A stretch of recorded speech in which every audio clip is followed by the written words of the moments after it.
সর্বপ্রথম সৃষ্টির শুরু থেকে শেষ ইমরান ইবনে হুসাইন রাদিয়াল্লাহু আনহু থেকে রিওয়ায়াত কানা আল্লাহু আলাইহি ওয়া সাল্লাম সর্বপ্রথম আল্লাহ পাক ছিলেন কোথায় কিছু ছিল না কুনতু কানসাল মাকিয়ান ফাহবাতা নূরাবা ফাখলাতুল খালকা আল্লাহ পাক বলেন আমি ছিলাম গুণের ভান্ডার ইচ্ছা করলাম আমার গুণের বিকাশ হোক সেই জন্য আমি যেরকম ছত্রপাল ছেড়ে কোন মখলুকাতকে আমি সৃষ্টি করলাম আবু রাজিন ওকালি রাদিয়াল্লাহু বলছেন আল্লাহর নবী আল্লাহ পাক জমিন আসমান চাঁদ সূর্য গ্রহ নক্ষত্র আরশ কুরসি সব কিছু সৃষ্টি করেছেন সৃষ্টি করার কি মানে ভাই আগে ছিল না পরে আল্লাহ তৈরি করেছেন তো যখন কিছুই ছিল না তখন আল্লাহ কোথায় ছিলেন তখনকার অবস্থাটা কিরকম ছিল আল্লাহ বলছে কানা ফি আমাহিনা ও আমাহিন মা কানা ফাওকাহু হাওয়া ওয়ালা তাহতাহু হাওয়া ওয়ালা মা যে তখন আমাজ আল্লাহ আমাকেও সৃষ্টি করেছেন ওই আমাকেই সৃষ্টি করে রেখেছিলেন আর কিছুই ছিল না আমাকে নূতন ফালসাফিরা বলছে ইথার বায়ুমণ্ডলের মধ্যে যে ইথার ছড়িয়ে আছে ওইটাই হলো সমস্ত জিনিসের আসল মেটেরিয়াল ওরা ওটাকে বলছে ইথার আরেক পার্টি বলছে ইথারের চেয়েও একটা সূক্ষ্ম জিনিস শরিয়াতে ওইটাকে বলেছে আমাদের আকায়েদের কিতাবে ওটাকে বলছে জুজুল লাজি লা ইয়াতাজাজ্জা এত সূক্ষ্ম অংশ যে ওর আর ভাগ হয় না শরিয়াতে বলছে জুজুল লাজি লা ইয়াতাজাজ্জা ফালসাফারে বলছে ইথার বা ইথারের চেয়ে সূক্ষ্ম জিনিস আর হাদিসে ওইটাকে বলা হয়েছে এই আমাকে সৃষ্টি করেছিলেন তারপরে আমার থেকে সর্বপ্রথম আমাদের নবী নূরকে সৃষ্টি করলেন কত আগে সেটা তো বলা মুশকিল তবে তাফসীরে রুহুল মানির মধ্যে এক জায়গা আছে আল্লাহর নবী হযরত জিবরাইলকে জিজ্ঞেস করছেন ভাই আপনার বয়স কত বলে বয়স কত তা তো আমি বলতে পারবো না তবে একটা তারা ওঠে ৭০,০০০ বছর পরে একবার করে ওঠে ওই তারাকে আমি ৭০,০০০ বার দেখেছি তা আল্লাহর নবী বলছেন ওইটাই আমার নূর আমার মুখে আমি যতটা পাচ্ছি ওইটাই ছিল কি আমার নূর আল্লাহর নবী নূরের কত আগে দেখেন ৭০,০০০ পরে একবার ওঠে ৭০,০০০ বছর দেখেছেন জিবরাইল আর ওটাই হলো আল্লাহর নবীর নূর তাহলে কত আগে সৃষ্টি করে আপনি বোঝেন আল্লাহর নবীর নূরকে আল্লাহ সৃষ্টি করলেন তারপরে আল্লাহ সবুজ জওহরকে সৃষ্টি করেছিলেন এই সবুজ জওহরের উপরে ত্রাস সঞ্চারকারী দৃষ্টিপাত করলেন এই সবুজ জওহরখানা গলে পানি হয়ে গেল মহাসমুদ্র সৃষ্টি হয়ে গেল তৃতীয় নম্বরে আল্লাহ লাল ইয়াকুত তৈরি করলেন লাল ইয়াকুতের দ্বারা নিজের আরশ সিংহাসনকে তৈরি করলেন আল্লাহর আরশ সিংহাসন এত বড় মোহাম্মদ উসমান ইবনে আবি শাইবা বলছেন এক প্রান্ত থেকে আরেক প্রান্ত পর্যন্ত ৫০,০০০ বছরের রাস্তা চওড়াও ৫০,০০০ বছরের রাস্তা এই পৃথিবী আকাশকে তুলে আরশের এলাকায় যদি ফেলে দেওয়া হয় দুস্তার মরুভূমিতে একটি আংটি হারিয়ে গেলে যেরকম খুঁজে পাওয়া মুশকিল এই পৃথিবী আকাশকে খুঁজে পাওয়া মুশকিল হয়ে যাবে এত বিশাল আল্লাহর এই সিংহাসন আল্লাহর এই আরশ চতুর্থ নম্বরে আল্লাহ তৈরি করলেন বায়ুমণ্ডলকে এই চারটের উপরে আল্লাহর রাজিত্ব চলছিল আমাদের নবীর নূর দ্বিতীয় নম্বরে মহাসমুদ্র তৃতীয় নম্বরে আল্লাহর আরশ চতুর্থ নম্বরে এই বায়ুমণ্ডল কোরআন শরীফের মধ্যে এক জায়গা আছে ওয়াকানা আরশুহু আলাল মা সেই কাদিম জামানায় যখন পৃথিবী আকাশ চাঁদ সূর্য গ্রহ নক্ষত্র কিছুই ছিল না তখন ছিল তোমার প্রভুর সিংহাসন আরো পানির উপরে তো পানির উপরে ভাসতে নয় নিচে মহাসমুদ্র মহাশূন্য আল্লাহর আরশ পানির উপরে ভাসছে না আর মাঝখানে বায়ুমণ্ডল ওখানে আল্লাহর নবীর নূর এই চারটের উপর আল্লাহর রাজত্ব চলছিল তাতে কত শত বছর কত হাজার বছর কত লক্ষ বছর পার হয়েছিল আল্লাহ ছাড়া কেউ জানে না তারপরে আল্লাহ যখন এই পৃথিবী আকাশকে তৈরি করার ইচ্ছা করলেন তৈরি করা ৫০,০০০ বছর পূর্বে কলমকে সৃষ্টি করলেন কলমকে হুকুম দিলেন কলম তুমি লেখো আল্লাহ কি লিখবো বলে কিয়ামত পর্যন্ত যা কিছু হবে লেখো কলম লিখে দিয়েছিল। লিখলো কোথায়? লিখেছিল লহে মাহফুজের মধ্যে। লহে মাহফুজ কি? একটা বোর্ড, এত বড় বোর্ড, যেখান থেকে সূর্য উঠছে, যেখানে ডুবছে, এত লম্বা, পৃথিবী থেকে আকাশ পর্যন্ত এত চওড়া। ওর হেডলাইনে লেখা আছে লা ইলাহা ইল্লাল্লাহ মুহাম্মাদুর রাসূলুল্লাহ। এই বিশ্বাস নিয়ে যে মরবে তাকে আমি বেহেশতে দেবই। একদম হেডলাইনে লেখা আছে। কি বোঝা যায়? সব মুসলমান জান্নাতে যাবে। ভালো কাজ করেছে সরাসরি যাবে, খারাপ কাজ করেছে মার ধর খাবে, শেষ পর্যন্ত যাবে। তওবা তিল্লা করে মরলে তাও আযাব ভোগ করতে হবে না, যাবে সকলে। দুদিন আগে আর দুদিন পরে একদম লহে মাহফুজের হেডলাইনে আল্লাহ লিখে দিয়েছেন। এত বড় বোর্ড, যেখান থেকে সূর্য উঠছে, যেখানে ডুবছে, এত লম্বা, পৃথিবী থেকে আকাশ পর্যন্ত এত চওড়া, এত বড় বোর্ড রাখা আছে কোথায়? তো ফাতুল বাড়ির মধ্যে লিখছে আরশের নিচে টাঙিয়ে দেওয়া হয়েছে। এইটা কি হলো? যেরকম ঘর তৈরি হওয়ার আগে ইঞ্জিনিয়ারিং প্ল্যান তৈরি হয়, তো পৃথিবী আকাশ তৈরি হওয়ার আগে ইঞ্জিনিয়ারিং প্ল্যান তৈরি হয়ে গেল, সব লহে মাহফুজের মধ্যে লেখা হয়ে গেল। লেখা 50,000 বছর পরে এই পৃথিবী আকাশ চাঁদ সূর্য গ্রহ নক্ষত্রকে আল্লাহ তৈরি করলেন। কিভাবে তৈরি করেছেন? ওই যে মহাসমুদ্র আল্লাহ তৈরি করেছিলেন, এই সমুদ্রের উপরে আল্লাহ জালালি তাজাল্লি বর্ষণ করলেন। জালালি তাজাল্লি বর্ষণের ফলে সমুদ্রের মধ্যে তোলপাড় সৃষ্টি হলো, উত্তাল তরঙ্গ, রাশি রাশি ফেনা, বিদ্যুতের মতো চমক, ধোঁয়ার মতো একটা জিনিস উপরের দিকে ওঠা আরম্ভ করলো। এই যে রাশি রাশি ফেনা সৃষ্টি হয়েছিল, এর থেকে আল্লাহ পৃথিবীকে তৈরি করলেন। সর্বপ্রথম পৃথিবীর বিকাশ হয়েছিল মক্কা শরীফের এখানে। এই জন্য মক্কাকে উম্মুল কুরা, পৃথিবীর মা বলা হয়।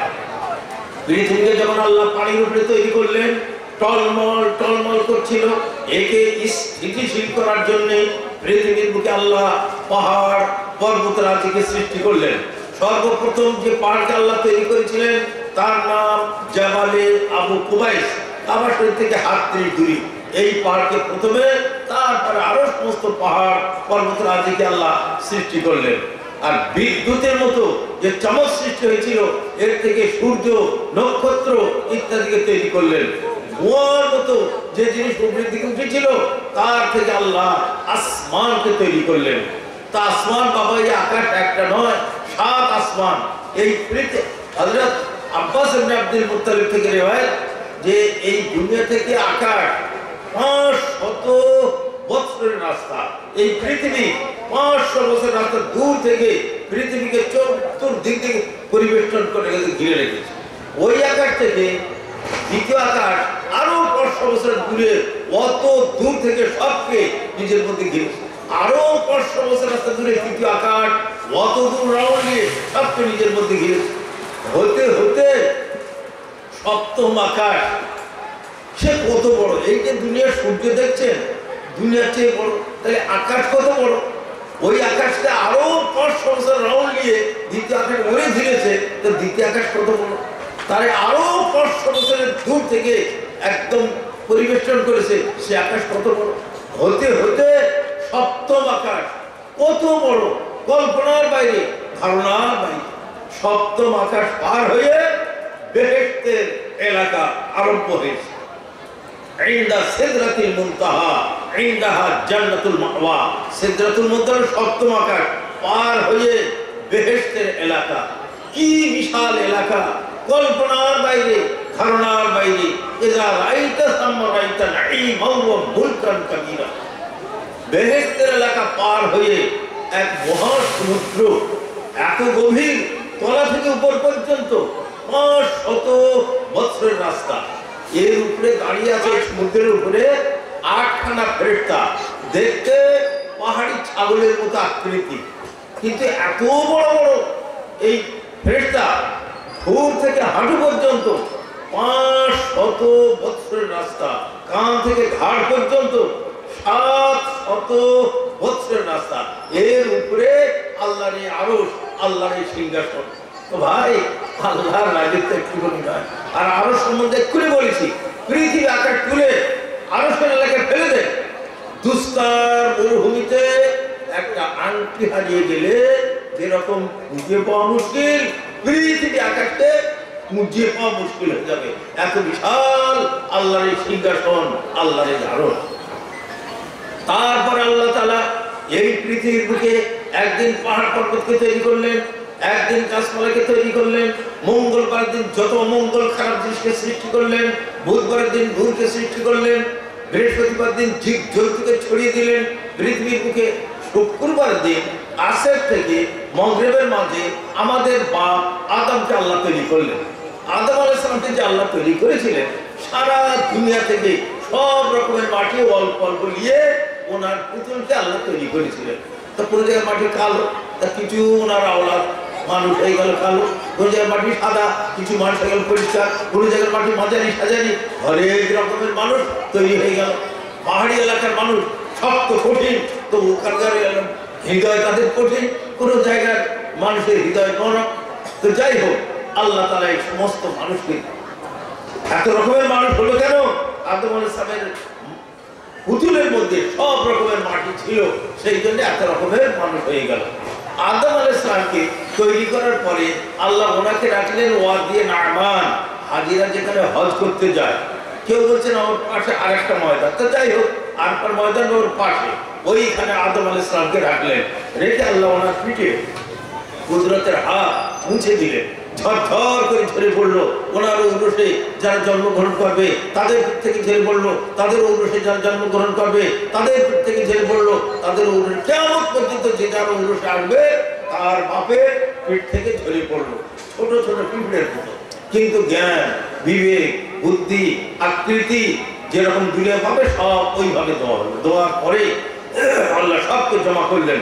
জমা করে বলে আলাস্তু বিরাব্বিকুম, বলো তো দেখি মানুষ আমি তোমাদের প্রতিপালক কি নই? এক বাক্যে বলে বলা, নিশ্চয়ই আপনি আমাদের খালিক, আপনি আমাদের মালিক, আপনি আমাদের প্রভু।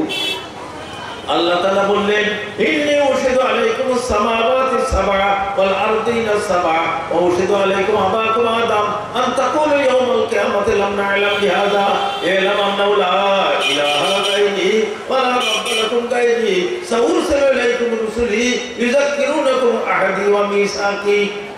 তোমরা যে আমাকে মাবুদ বলে মেনে নিলে, এর উপরে আমি সাত আসমানকে সাক্ষী রাখছি, জমিনকে সাক্ষী রাখছি, তোমাদের বাপ আদমকে সাক্ষী রাখছি, যাতে করে কিয়ামতের দিন এই কথা বলতে না পারো আমাদের বাপ দাদারা শিরকি কুফরি করেছিল, তাই দেখা থেকে আমরা করেছিলাম, তাদের পাপে আমাদের কেন সাজা দেবেন, এই কথা যাতে বলতে না পারো তার জন্য অঙ্গীকার নিলাম।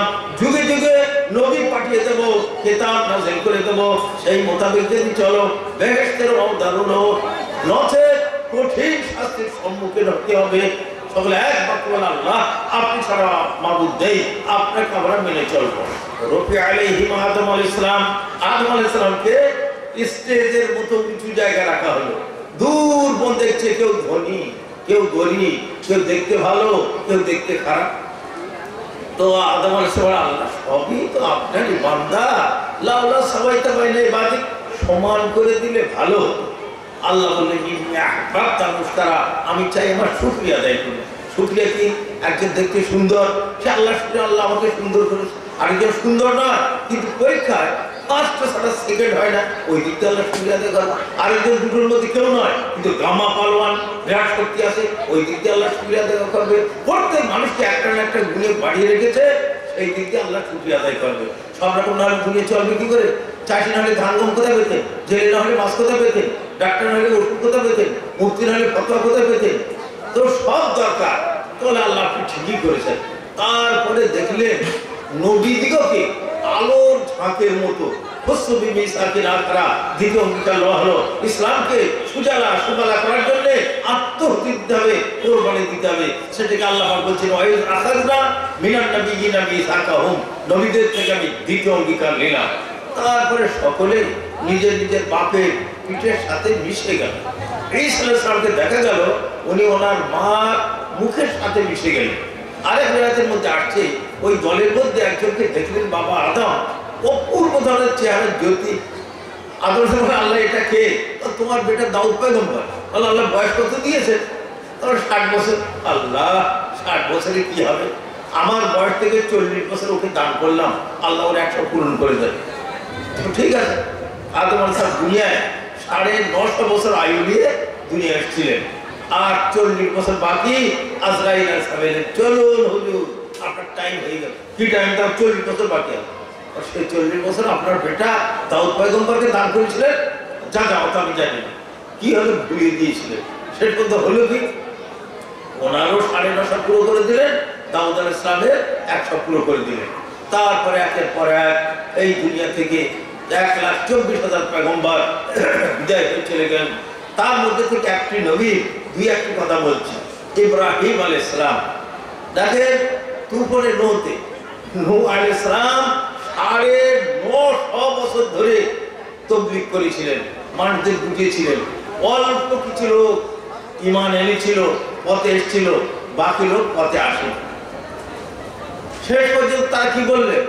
ইয়া নূহ কাদ জাদালতানা ফাসারতা জিদালানা ফাতিনা মা তাইদুনা। নূহ তুমি 900 বছর ধরে বহু বাহাস তর্ক করেছো, তোমার বাহাস তর্ক আর শুনতে চাইনি। তোর খোদা কি করতে পারে করে একটু তোমারটা দাঁড়া বদদুয়া করে দিলেন, রব্বি লা তাযার আলাল আরদি মিনাল কাফিরিনা দাইয়ারা ইন্নাকা তাযারহুম ইযিল্লু ইবাদাকা ওয়া লা ইয়ালিদু ইল্লা ফাজিরান কাফারা। কাফের আন্ডা বাচ্চা একটা রেখো।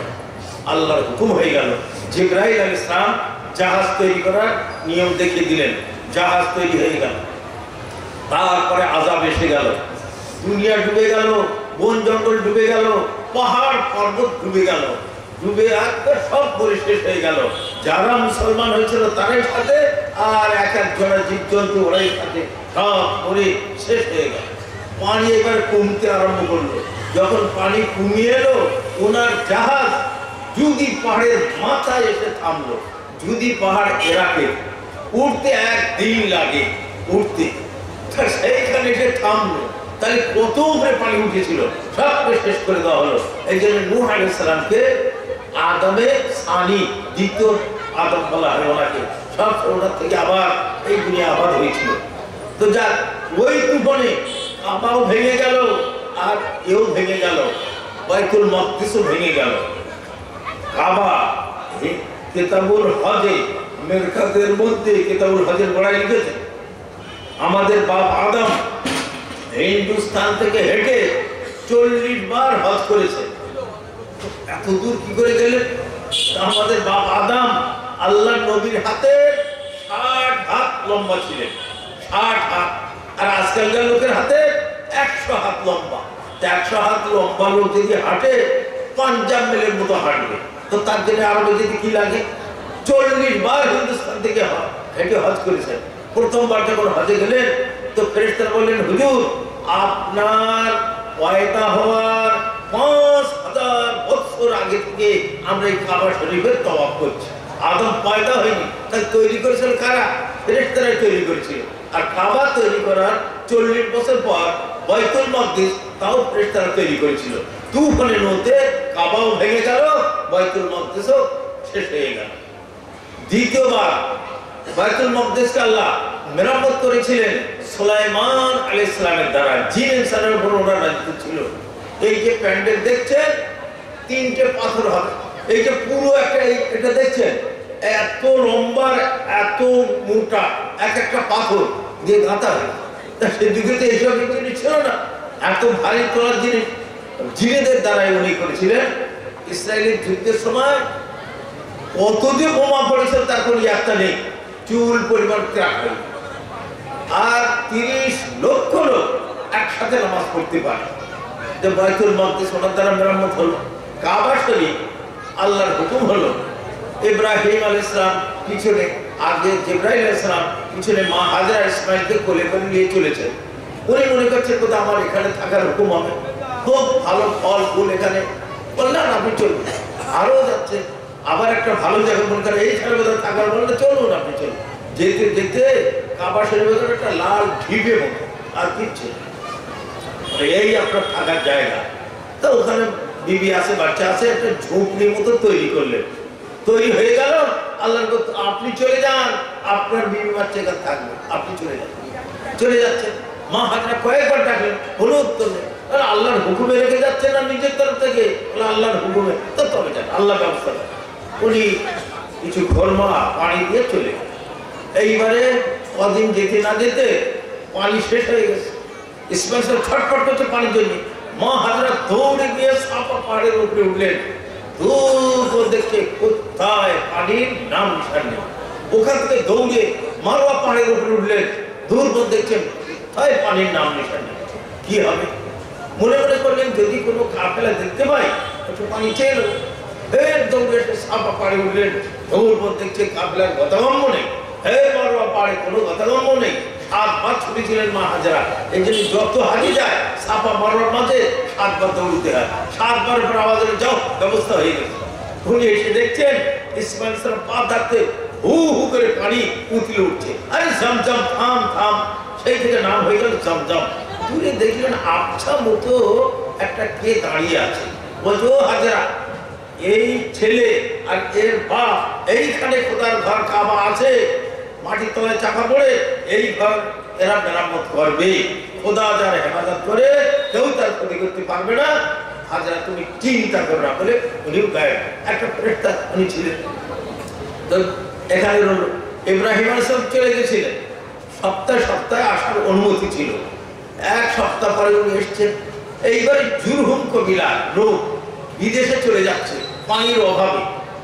বনে তো কাঠ কদলে ফেললেন, নীলগায়ের দল, হরিণের পাল, কত খাবে খাও। অভাব ছিল পানির অভাব বলে তারা অন্য দেশে চলে যাচ্ছিল।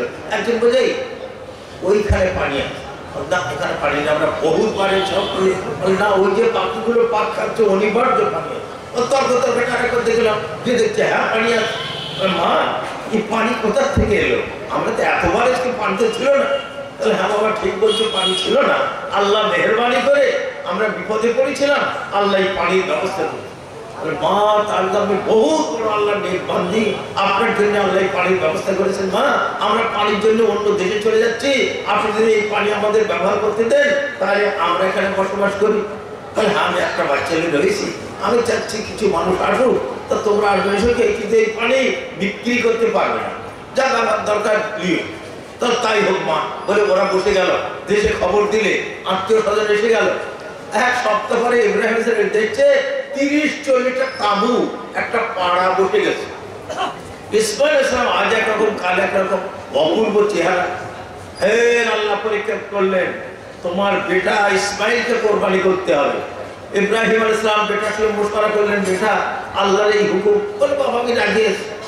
এইবারে ইসমাইল আলাইহিস সালামকে নিয়ে যাচ্ছেন ইব্রাহিম আলাইহিস সালাম কোরবানির জন্য। শয়তান দেখলে তো বহুত বড় দরজা হাসিল করে নেবে, এ বহুত বড় কি হাসিল করে নেবে, দরজা ছিনে নেবে। তো ছিনে নিতে গেল ইসমাইলকে শয়তান। ওটাকে তো শয়তান একটা পাথর নিয়ে বিসমিল্লাহ আল্লাহু আকবার বলে মেরেছে শয়তানকে। সঙ্গে সঙ্গে শয়তান পাথর হয়ে গেল, বন্দী হয়ে গেল। কিয়ামত পর্যন্ত শয়তান আর পালাতে পারবে না। যেখানে মারা হয় ওই পাথরটা সেই শয়তান পাথর হয়ে গেল। আরো কিছু দূর গেছে, আরেক শয়তানের নেতা দৌড়ে এলো ইসমাইলকে ছিনে নেওয়ার জন্য, মেরেছেও তাকে বিসমিল্লাহ আল্লাহু আকবার, সেও পাথর হয়ে গেল। আরো কিছু দূর গেছে, শয়তানের আরেক নেতা দৌড়ে এলো, মেরেছেও তাকে, সেও পাথর হয়ে বন্দী হয়ে গেল। অন্য শয়তানরা দেখলো আমাদের এত বড় বড় নেতা বন্দী হয়ে গেছে, আর আমরা কেউ যাবো না, ইবলিসের জায়গায় আর কেউ গেল না। মিনার ময়দানে গিয়ে কোরবানি করলেন, চোখ খুলে দেখছেন বেটা ঠিকই আছে, দুম্বা কোরবানি হয়ে গেছে।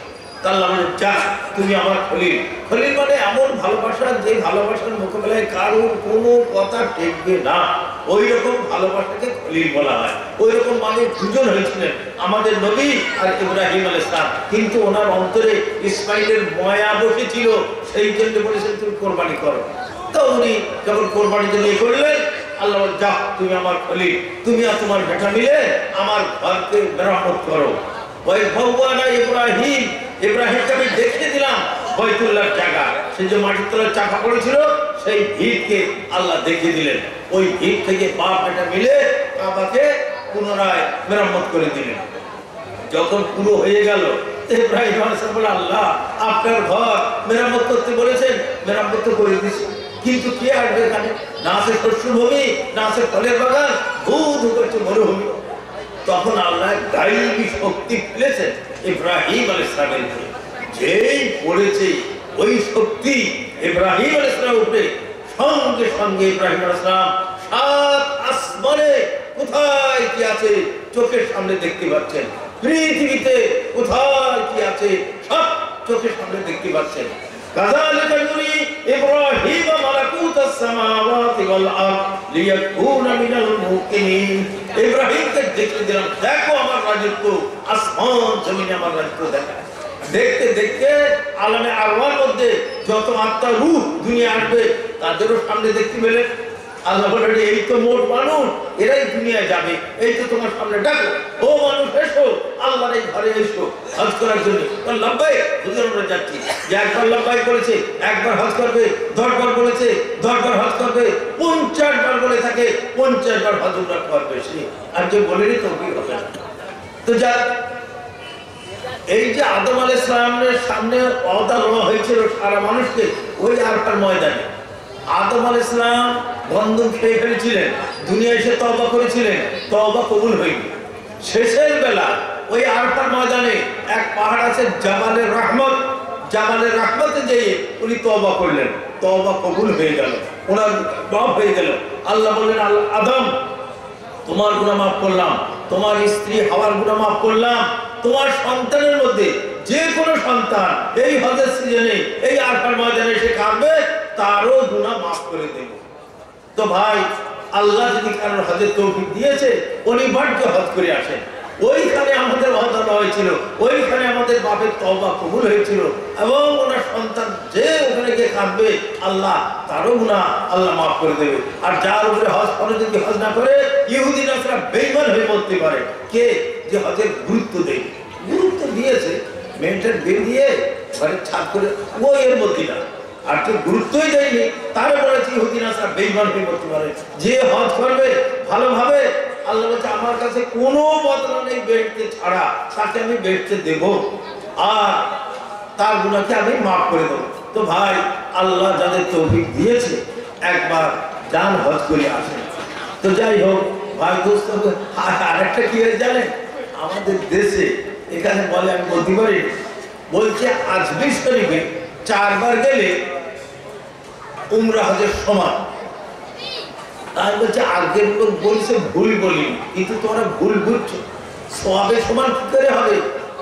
চিশতি সাহেবের মাজারের পাশে মসজিদ আছে, ওই মসজিদে 1 লক্ষ রাকাত নামাজ পড়ে যা সওয়াব, কাবা শরীফে 1 রাকাত পড়লে সেই সওয়াব, মদিনার মসজিদে 50,000, আপনার হিন্দুস্তানে 50,000 রাকাত পড়েন যে সওয়াব, মদিনায় 1 রাকাত পড়েন সেই সওয়াব। এই সওয়াবের সমান কি করে বলিস? ওরা ঠিক কি করে?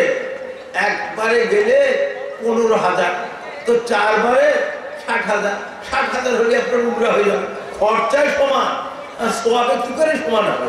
হ্যাঁ, এখানে আপনার 1 লক্ষ রাকাত পড়েন, খাবার 1 রাকাত, সবে কোথায়? যে হজ করবে উমরা করবে আল্লাহ তার গুনাহ মাফ করে দেবে, তার অভাব দূর করে দেবে। আর আজমির ফাজমির যাচ্ছে, অনেক লোক শুনছি যে নামাজ পর্যন্ত পড়ে না, ঠিক মতো পড়ে না, তার ওর সঙ্গে কি তুলনা একদিকে বলেছে খরচা 60,000 হয়ে যাবে 4 বার এটা আনা টানা ধরে, তো 60,000 হলে ভালোভাবে উমরা হয়ে যায়। আল্লাহর ঘরকে দেখে এলেন, হয়তো যদি শক্তি হয় সেটাই বড়, না হয় উমরা পক্ষে করে। বারবার আজমিরে যাওয়ার দরকার নেই, একবার গেছে দেখে ঠিক আছে, এইবার পয়সা জোগাড় করে উমরা থেকে ঘুরে আসে। তো যাই হোক, মাঝখানে একটা কথা বললাম। তো হযরত ইব্রাহিম আলাইহিস সালাম দুনিয়া থেকে চলে গেলেন, একের পর 1,24,000 পয়গম্বর এই দুনিয়া থেকে বিদায় হয়ে চলে গেলেন। আখিরি জামানার নবী হযরত মুহাম্মদ সাল্লাল্লাহু আলাইহি ওয়াসাল্লাম ছিলেন, উনিও বিদায় হয়ে চলে গেছেন। উনি বলে গেছেন, সায়াতি জামানুন লা উম্মতি লা ইয়াজিদুর রাজুলু মালজান ইয়ালজাউ ইলাইহি মিনাজ জুলুম। আমার উম্মতের উপরে এমন এক জামানা আসবে, লোক জুলুম, অন্যায়, অত্যাচার থেকে রেহাই পাবে না। চাকরি যাক, ব্যবসা যাক, চাকরিতে যাক, যেখানে যাক, অন্যায়, অত্যাচার, অবিচার দেখতে পাবে। ওই সময় আল্লাহ আমার বংশের মধ্যে থেকে একটি মানুষকে এই দুনিয়ায় পাঠাবেন, ফায়ামলাউ বিল আরদা কিসতাও আদলা, তার দ্বারা দুনিয়াকে আদল ইনসাফে ভরপুর করে দেবেন। লা তাদাউসামু মিন কাতরা শাইয়ান ইল্লা সাব্বাতু মিদরারা, আকাশ থেকে রীতিমতো পানি বর্ষণ হবে, পৃথিবী থেকে পর্যাপ্ত পরিমাণ শস্য উৎপাদন হবে, নিয়ামত গড়াগড়ি যাবে, ফকির খুঁজে পাওয়া যাবে না। লা ইয়াবকা বাইতু মাদরিন ওয়ালা ওয়াবারিন ইল্লা সাল্লাল্লাহু ফিহি কালিমাতুল ইসলাম বিইজ্জি আজিজ রাসূল জালিল, পুরো ঘর অট্টালিকা গ্রাম শহর বাকি থাকবে না যেখানে ইসলাম প্রবেশ না করে। পুরো দুনিয়ায় একটি ইসলাম আর ইসলাম হয়ে যাবে। পুরো দুনিয়ায় ইসলাম ধর্ম ছাড়া কোনো ধর্ম থাকবে না, ইসলামী রাষ্ট্র ছাড়া কোনো রাষ্ট্র থাকবে না। কবে হবে? কিছুদিনের মধ্যে ইমাম মেহেদী আসছে, ওনার যুগে এটা হবে। তার আগে খ্রিস্টান আর মুসলমান এক হয়ে যাবে, গিয়ে পুরো দুনিয়াকে কবজা করে নেবে। এই দেখেন না, সেদিন তালেবান আর আমেরিকার চুক্তি হয়ে এই চুক্তি আরো মানে মজবুত হবে, হয়ে দুজনে মিলে পুরো দুনিয়াকে দখল করে নেবে।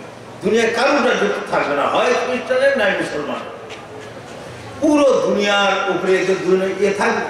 হতে হতে খ্রিস্টানরা বিশ্বাসঘাতকতা করবে, বেঈমানি করে মুসলমানদের ক্ষতি করে দেবে, তারপরে ইমাম মেহেদী এসে ওদের সাফ করে দেবে। দেওয়ার পরে এই দুনিয়ায় ইসলাম ধর্ম ছাড়া কোনো ধর্ম থাকবে না, ইসলামী রাষ্ট্র ছাড়া কোনো রাষ্ট্র থাকবে না। পুরো দুনিয়া লোক ইমানদার, দিনদার, পরেশগার। ওই সময় ঈসা আলাইহিস সালাম আসবেন, দাজ্জালকে উনি মেরে দেবেন। আচ্ছা, ইয়াজুজ মাজুজ যে বার হবে, ইয়াজুজ মাজুজের পরেও হজ উমরা চলতে থাকবে, ওরাও ধ্বংস হয়ে যাবে, তারপরে হজ উমরা চলতে থাকবে। তো আস্তে আস্তে দিনদার পরেশগার তো ভরপুর, সারা মানুষ আল্লাহর আবেদ জাহেদ, চলতে চলতে কিছুদিনের পরে আবার তানাজ্জুলি আসবে। একদিন এরকম আসবে, ওই সাফা পাহাড়, মারওয়া পাহাড়, সাফা পাহাড় ফেটে যাবে, এক জন্তু বার হবে, নাম তার দাবপাত্র 70 হাত লম্বা, চতুষ্পদ জন্তু, হাতে মুসা আলাইহিস সালামের আসা, সুলাইমান আনতে থাকবে, পুরো দুনিয়ার মধ্যে ঘুরবে। যে বেঈমান তার কপালে বেঈমান লিখে দেবে, যে ইমানদার তার কপালে ইমানদার লিখে দেবে, কেউ ছুটে রেহাই পাবে না। তারপরে এক জামানা আসবে, পশ্চিম থেকে বেলা উঠবে, সেই দিন তওবার দরজা বন্ধ হয়ে যাবে, আর তওবা কবুল হবে না। তারপরে এক জামানা আসবে, ইয়ামান দেশ থেকে এক হাওয়া চলবে। ওর আগে কোন এলাকা থেকে হাফেজ খতম, কোন এলাকা থেকে আলিম খতম, কোন এলাকা থেকে এরকম দিনদার খতম হতে, কিছু দিনদার আছে, সব শেষ। এইবারে ইয়ামান দেশ থেকে এক হাওয়া চলবে, মধুর হাওয়া, খুশবুদার হাওয়া, সৌরভময় হাওয়া, ইয়ামান থেকে আরম্ভ করে সারা দুনিয়ার মধ্যে ঘুরবে। যাদের মধ্যে ঈমান ছিল, বেটা ছেলে হোক আর মেয়ে ছেলে হোক, সকলের রূহকে কবজা করে নেবে, নিয়ে এই মধুর হাওয়া ইজ্জত সম্মানের সাথে সমস্ত মুমিন মুমিনাতকে নিয়ে চলে যাবে। তারপরে এই দুনিয়ায় একজন আর ইমানদার নেই। যারা আছে, এক নম্বর শয়তান, বেঈমান, রাস্তা ঘাটে পথে মাঠে বড় বড় পাপ করতে থাকবে। আল্লাহ বলার কেউ নেই। মুহররম মাসের 10 তারিখ শুক্রবারের দিন, ঝড় নেই, ঝাপটা নেই, মেঘ নেই, কেউ খেতে পানি দিচ্ছে, কেউ গ্রাহককে কাপড় দেখাচ্ছে, কেউ জমি জায়গা নিয়ে ঝগড়া করছে, আর চামকা আল্লাহর হুকুম হয়ে যাবে যে ইসরাফিল, আমি ইবাদতের জন্য দুনিয়াকে করেছিলাম, ইবাদত দূরের কথা, আজ আল্লাহ বলার একজনও নেই, এই দুনিয়া রাখবো না, এই বেঈমানদের তুমি শেষ করে দাও। সঙ্গে সঙ্গে উনি সিগায় ফুঁক দেবেন, ফোঁক দেওয়ার সাথে সাথে ফাজিয়া মান ফিস সামাওয়াতি ওয়া মান ফিল আরদ, পৃথিবী আকাশের বাসিন্দা ভয়ে থরথর করে কাঁপতে থাকবে। এই আওয়াজ প্রথমে একটু হালকা ধরনের হবে, তারপরে এত জোরদার হয়ে যাবে যে শত সহস্র বজ্রঘাত যদি একসঙ্গে পড়ে, যেরকম আওয়াজ ওই রকম আওয়াজ আরম্ভ হয়ে যাবে। ভয়ের চোটে লোকালয়ের মানুষ মাঠ ময়দানের দিকে ছুটতে থাকবে, মাঠ ময়দানের জীবজন্তু গরু বাছুর লোকালয়ের দিকে ছুটে আসতে থাকবে। কোটি কোটি টাকার হিরে জওহরাত মতি মুক্ত ছড়িয়ে ছুটে থাকবে। কেউ সেদিকার দিকপাত করছে না, শুধু বাঁচাও বাঁচাও, মরেছি মরেছি বলে সব ছুটছে। এই আওয়াজ আজ যেরকম, কাল তার চেয়ে জোরদার, কাল যেরকম, পরশু তার চেয়ে ভয়ঙ্কর, এত জোরদার হয়ে যাবে। ইয়াউমা তাযহালু কুল্লু মুরদিআতিন আম্মা আরদাআত ওয়া তাযাউ কুল্লু যাতি হামলিন হামলাহা। ভয়ের চোটে গর্ভধারিণীদের গর্ভপাত হয়ে যাবে, মা নিজের দুধের সন্তানকে ভুলে যাবে, তাতেও রেহাই নেই। তারপরের দিনে আরো জোরদার, আরো ভয়ঙ্কর, আরো তীব্রতার হয়ে যাবে এই সূরা ইসরাফিলের তাণ্ডব আর এই বিধ্বংসী কামানের গর্জন, এত জোরদার হয়ে যাবে। আল্লাহ পাক বলছেন ফাইজা জাআতিস সাক্কা। সাক্কা শব্দের মানে এত জোরদার আওয়াজ, কানের পর্দাকে ফাটিয়ে দেবে। যে যেখানে পড়ছে আর মরছে, পড়ছে আর মরছে, লা ইস্তাতিউনা তাওসিয়াতাও ওয়া লা ইলাহা ইল্লাহুম ইয়ারজিউন। কারো সাধ্য হবে না, কে আছো একটু গালে পানি দাও এ বলার সুযোগ হবে না। জনমের মতো কেউ আর বাড়িতে ঘুরে আসতে পারবে না। যে যেখানে পড়ছে আর মরছে, পড়ছে আর মরছে। এইভাবে মানব জীব জন্তু গরু বাছুর সবকিছু মরে মেটাকার হয়ে শেষ হয়ে গেল। এইবারে মালাকুল মউত শয়তানের পিছনে ধাওয়া করবে। 70 জন পাপীকে যেরকম শাস্তি দিয়ে মারা হয়েছিল, এক এক শয়তানকে ওই রকম শাস্তি দিয়ে ওদেরও মেরে শেষ করে দেওয়া হবে, তাতেও রেহাই নেই। তারপরের মাসে আরো জোরদার হয়ে যাবে এই সূরা ইসরাফিলের তাণ্ডব, এই বিধ্বংসী কামানের গর্জন। ওর সাথে আরম্ভ হয়ে যাবে প্রচন্ড ঘূর্ণিঝড়। ঘূর্ণিঝড়ের দাপটে গাছপালার ডাল ভেঙে ঘর বাড়ির ছাদ বায়ুমণ্ডলে উড়ে চলে যাবে, ধুলো বালি উড়ে পৃথিবী অন্ধকারে ছেয়ে যাবে, তাতেও রেহাই নেই। তারপরের মাসে আরো জোরদার, আরো ভয়ঙ্কর, আরো তীব্রতার, তার সাথে আরম্ভ হবে প্রচন্ড ভূমিকম্প। ইন্না যালজালাতাস সাআতি শাইউন আযীম। কিয়ামতের ভূকম্পন ভয়াবহ জিনিস। এত জোরে ভূমিকম্প আরম্ভ হবে, পৃথিবীর অবস্থা এরকম। মহাসমুদ্রের মধ্যে ঝড় আর তরঙ্গের মধ্যে যদি একটি নৌকো পড়ে, নৌকোর অবস্থা যেরকম টলমল টলমল করতে থাকে, পৃথিবীর অবস্থা এরকম হয়ে যাবে। পৃথিবী একবার উত্তরে কাত হয়ে যাচ্ছে, আবার কখনো দক্ষিণে কাত হয়ে যাচ্ছে। যখন উত্তরে কাত হয়ে যাবে, দক্ষিণের সাগর ভাসিয়ে দেবে এই দুনিয়াকে, আর যখন দক্ষিণে কাত হবে, উত্তরের সাগর ডুবিয়ে দেবে এই দুনিয়াকে। নোনা মিঠা পানি সব মিলে মেচাকার হয়ে গেল, আর দুনিয়া থেকে আগুন চিরতরে বিদায় হয়ে গেল, আগুন দুনিয়া থেকে শেষ হয়ে গেল। এইবারে পানি, পানির রেহাই নেই। ওয়াইদাল বিহারু সুজ্জিরাতের তাফসীরের মধ্যে লিখছে, তারপরে সূরা ইসরাফিলের তাণ্ডব এত জোরদার হয়ে যাবে, সমস্ত পানিগুলো বাষ্প হয়ে, ভাব হয়ে, স্টিম হয়ে বায়ুমণ্ডলে উড়ে চলে যাবে। লা তাবকা মিনাল মা'i কাতরাতুন। এক ফোঁটাও পানি আর পৃথিবীতে বাকি থাকছে না। আগুনও বিদায় হয়ে গেল, পানিও বিদায় হয়ে গেল। এইবারে বাকি আছে পাহাড়গুলো, পাহাড়ের রেহাই নেই। আল্লাহ পাক বলছেন আল কারিয়াতু মাল কারিয়া ওয়া মা আদরাকা মাল কারিয়া ইয়াওমা ইয়াকুনুন নাস কাল ফারাশিল মাবসুস ওয়া তাকুনুল জিবাল কাল ইহলিল মানফুস ওয়া তাকুনুল জিবাল কাল ইহলিল মানফুসের মানে বড় বড় পাহাড়ের চট্টানগুলো ধুনিত তুলোর ন্যায় বায়ুমণ্ডলে উড়তে থাকবে, তাতেও রেহাই নেই। তারপরের মাসে আরো জোরদার, আরো ভয়ঙ্কর হয়ে যাবে। আল্লাহ পাক বলছেন ওয়াতারাল জিবালা জামিদাতান ওয়া হিয়া তামুররু মাররা সাহাব। জগতের মানুষ আজ দেখছো পাহাড়কে অটল, কিন্তু এরকম দিন আসছে সমস্ত পাহাড় ভেঙে গুঁড়িয়ে চুরমার হয়ে ধুলোবালির মতো মেঘের মতো উঠতে থাকবে, তাতেও রেহাই নেই।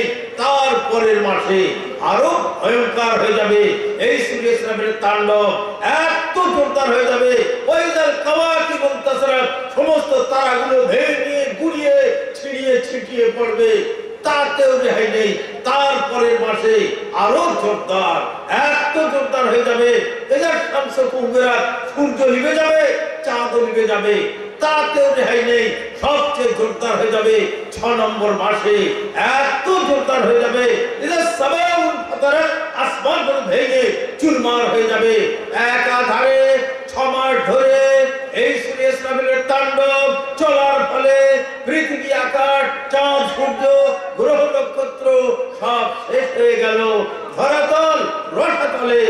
পরিণত হয়ে গেল।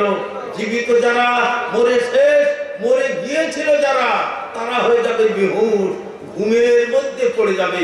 আযাব দেনেওয়ালা ফেরেশতাও মরে গেছে। এখন রূহগুলো, আত্মাগুলো কোথায় গেল? বুখারী শরীফের সারা ফাতুল বারীর মধ্যে লিখছে আত্মা, রূহ, জীবনগুলো ইসরাফিল আলাইহিস সালামের সিংহার মধ্যে আশ্রয় নেবে। ওনার সিংহার মধ্যে মৌমাছির চাকের মতো ততগুলো থাক, যত জীবন, যত রূহ, যত আত্মা, সব ওর মধ্যে আশ্রয় নেবে। সূরা ইয়াসিনের একটা লফজ আছে, দেখবেন, ইয়া ওয়াইলানা মান বা'আসানা মিন মারকাদিনা, কে উঠালো আমাদের ঘুম থেকে? আযাব হচ্ছে তো ঘুমিয়েছিল কবে? এই 40 বছর সব ঘুমের মধ্যে পড়ে গেল, আযাব মওকুফ হয়ে গেল, আযাব দেনেওয়ালা সব মরে গেল। এখন বেঁচে আছেন কেবলমাত্র 4 জন ফেরেশতা, জিবরাইল, মিকাইল, আজরাইল, ইসরাফিল। তারপরে হাদিসে আসছে একের পর এক জিবরাইল আলাইহিস সালাম, মিকাইল আলাইহিস সালাম, ইসরাফিল আলাইহিস সালামও ইন্তেকাল করে গেলেন। এইবারে বেঁচে আছেন একজন মালাকুল মউত আজরাইল। আল্লাহ আজরাইল কেউ ছাড়বে না। আজরাইলের জীবন আল্লাহ তাআলা কবজা করে নেবেন। কবজা করে নেওয়ার পরে কানা আখিরান কামা কানা আউয়ালান, যেরকম শুরুতে আল্লাহ ছাড়া কেউ ছিল না, আজ এরকম আল্লাহ ছাড়া কেউ নেই। কুল্লু মান আলাইহা ফান ওয়া ইয়াবকা ওয়াজহু রাব্বিকা যুল জালালি ওয়াল ইকরাম। পৃথিবী আকাশে যা কিছু ছিল ধ্বংস হয়ে শেষ হয়ে গেল, একমাত্র ওয়াহিদ লা শারীকা লাহ, আর কেউ নেই। এইবারে আল্লাহ তাআলা এক হাতে 7 আসমানকে তুলে নেবেন, ও হাতে পৃথিবীকে তুলে নেবেন, বলবেন আইনাল জাব্বারুন আইনাল মুতাকাব্বিরুন, কোথায় সে বড় বড় দম্ভ করনেওয়ালা, অহংকার করনেওয়ালা? লিমানিল মুলকুল ইয়াওম, আজ রাজত্ব কার? কেউ উত্তর দেবে, কেউ উত্তর দেনেওয়ালা নেই, সব বলে শেষ। নিজের উত্তর আল্লাহ নিজে দেবেন, লিল্লাহিল ওয়াহিদিল কাহ্হার, ওয়াহিদ, নির্মম, লা শারীকা লাহর রাজত্ব। তারপরে পৃথিবীকে দূর করে ছুড়ে ফেলে দেবেন, যেরকম বাচ্চা কাচ্চা বল ছুড়ে ফেলে দেয়, দূর করে ছুড়ে ফেলে দেবেন, দিয়ে বিরান হয়ে পড়ে থাকবে 40 বছর বিরান। কোথায় আর কিছু নেই, একমাত্র আছেন সেই ওয়াহিদ লা শারীকা লাহ। কুল্লু মান আলাইহা ফান ওয়া ইয়াবকা ওয়াজহু রাব্বিকা যুল জালালি ওয়াল ইকরাম। 40 বছর পরে আরশের নিচে থেকে আল্লাহ পানি বর্ষণ করবে। ওই পানি বর্ষণের ফলে পৃথিবী 12 হাত পানির তলায় ডুবে যাবে। মানুষের দেহ সব নষ্ট হয়ে গেছে, কোমরের শুকনো একটা হাড় ওইটা বাকি আছে। ওই পানি বর্ষণের ফলে ওই ঋণের হাড় থেকে বডি গজানো আরম্ভ হবে। যেরকম দানা থেকে কলা, কলা থেকে চারা, চারা থেকে বড় গাছ, ওই ঋণের হাড় থেকে পুরো বডি গজাতে গজাতে পুরো দেহ তৈরি হয়ে যাবে। এটা কাদের? গুনাহগার তাদের, সাধারণ জান্নাতি তাদের। নবীর দেহ নষ্ট হবে না, শহীদের দেহ নষ্ট হবে না, বাকি দেহ নষ্ট হয়ে গেছিল, তৈরি হয়ে গেল।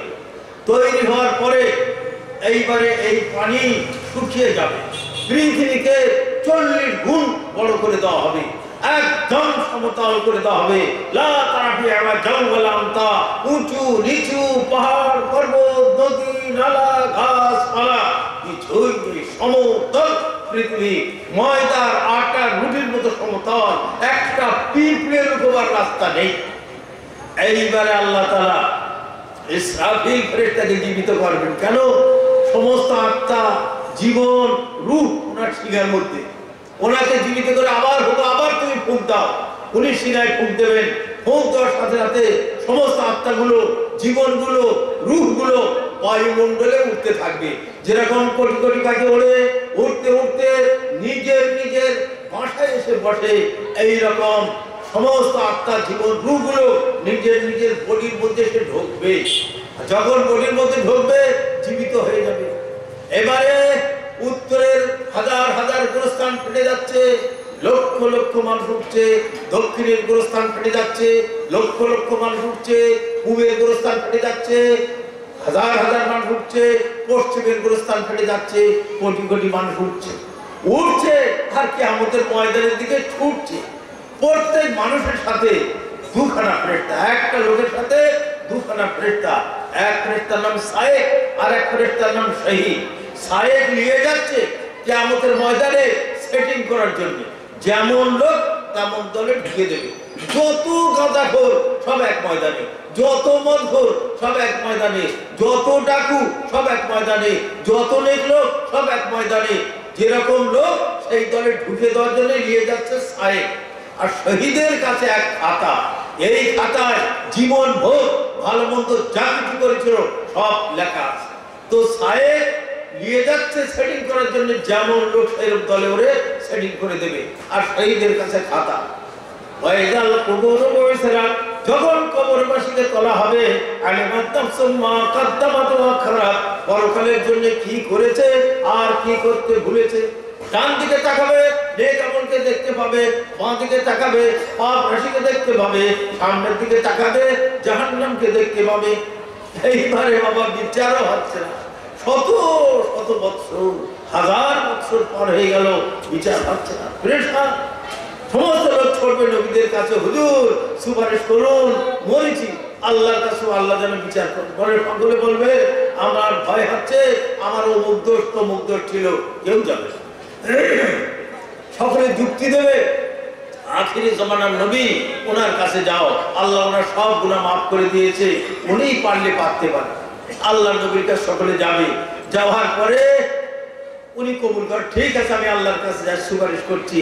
আল্লাহর কাছে সুপারিশ করবেন, ওনার সুপারিশ কবুল হয়ে যাবে, বিচার আরম্ভ হয়ে যাবে। যখন বিচার আরম্ভ হয়ে যাবে, সমস্ত পৃথিবীর মানুষ আল্লাহর নবীর তারিফ করবে। আযানের দোয়ায় একটা পড়েন কিনা, আবাসু মাকামান মাহমুদান আল্লাযী ওয়া'আতা, মাকামে মাহমুদে সারা মখলুক ওনার তারিফ করো। কি বিপদ থেকে উদ্ধার করলে এই লোকটা, কত ভালো কাজ করলো বলে সকলে আল্লাহর নবীর তারিফ করবে।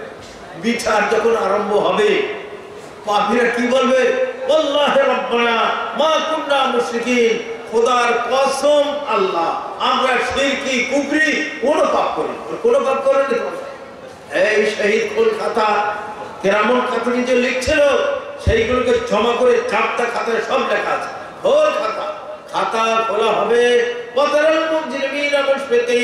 তখন তুমি পাপীকে দেখতে পাবে, ভয়ে থরথর করে কাঁপতে থাকবে।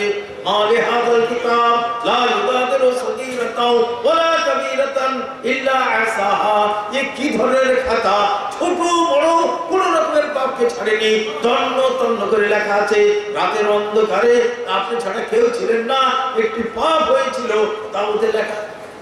দেখছি আমার যদি আমি স্বীকার করে নেই জাহান্নামে যেতে হয়, সেই ভয়ে বলবো আল্লাহ কেরামুল কাতিবিন আমাদের নামে মিথ্যা করে সমস্ত কথা লিখেছে, এই সমস্ত পাপ আমাদের দ্বারা হয় নাই, হয় নাই, হয় নাই। তো আল্লাহ নবী বলছে ইয়াউমা ইযিন তুহাদ্দিসু আখবারাহা, কোরআন শরীফের আয়াতে তোমরা মানে জানো। বলে হুজুর আপনি বয়ান করুন। আল্লাহ নবী বলছেন ইয়াউমা ইযিন তুহাদ্দিসু আখবারাহা, মানে ওই সময় আল্লাহ বলবেন ও জমিন, ও মাটি, ও পৃথিবী তুই বল, তুই বল। তখন মাটি বলে দেবে, জমিন বলে দেবে আল্লাহ আপনার অমুক বান্দা অমুক বান্দি আমার বুকের উপরে এই এই পাপ করেছিল। মাটিও বলবে, যখন মাটি বলে দেবে পাপীরা বলবে আল্লাহ ইও মিথ্যাবাদী নম্বর 1, আমার নামে মিথ্যা করে বলছে। মাটি মিথ্যা করে বলছে, তখন আল্লাহর মুখে মোহর মেরে মুখ বন্ধ করে দেবে। আলিয়াউমা নাখতিমু আলা আফওয়াহিহিম ওয়া তুকাল্লিমুনা আইদিহিম ওয়া তাশহাদু আরজুলুহুম বিমা কানু ইয়াকসিবুন, মুখে মোহর মুখ বন্ধ। এবার হাত কথা বলবে আল্লাহ আমার দ্বারা এই এই পাপ করেছিল, পা বলবে আমার দ্বারা এই এই পাপ করেছিল। শুধু বলছে তাই নয়, টেলিভিশনের মধ্যে ক্যাসেট করা আছে, কারোর কাছ থেকে আম পেড়ে চুরি করে মেরেছে দৌড়, বহু দূরে বসে বসে খাচ্ছে, আম নিয়ে ছুটে যাচ্ছে তাও, বসে বসে খাচ্ছে তাও, পুরো দৃশ্যটাও দেখে দেওয়া হবে। কারোর শাড়ি থেকে বাগদা চুরি করে মেরেছে দৌড়, কোনো জায়গায় বিক্রি করছে, লে ছুটে যাচ্ছে তাও, বিক্রি করছে তাও, পুরো দৃশ্যটাও দেখে দেওয়া হবে। দেখে দেওয়ার পর ফের মুখ খুলে দেওয়া হবে, বল এবার তুই কি বলছি বল।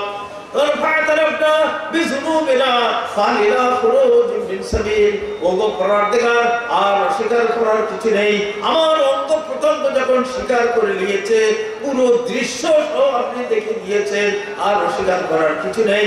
যেমন কাতিবিন ঠিকই লিখেছিল, মাটি ঠিকই বলেছিল, আমি মিথ্যা করে বলেছিলাম, মিথ্যা বলেছি, অন্যায় হয়েছে, অন্যায় স্বীকার করছি আল্লাহ। তবে আপনার কাছে একটি অনুরোধ, পুরো বিশ্বাস হয়ে গেছে আল্লাহ, একটু পৃথিবীর বুকে পাঠিয়ে দেন, একটু নেক আমল করে আসি। আল্লাহ তাআলা উত্তর আসবে, আমার বিধান পাশ হয়ে গিয়েছে, এক সেকেন্ডের জন্য কাউকে আর পৃথিবীতে ঘুরে যেতে দেওয়া হবে না। মাইয়ামাল মিসকাল যারাতিন খায়রান ইয়ারা ওয়া মাইয়ামাল মিসকাল যারাতিন শাররান ইয়ারা। 100 পরিমাণ পাপ করেছে তারও সাজা নিতে হবে, 100 পরিমাণ নেক কাজ করে তারও পুরস্কার পেয়ে যাবে। এইবার দেখছে আর তো কোনো উপায় নেই।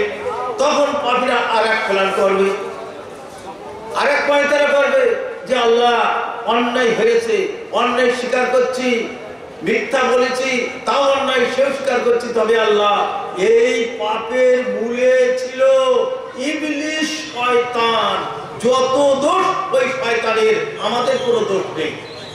আল্লাহর ভয়ে একটা ধর, ইবলিশকে ধরলে, ইবলিশকে ধরে আনা হবে।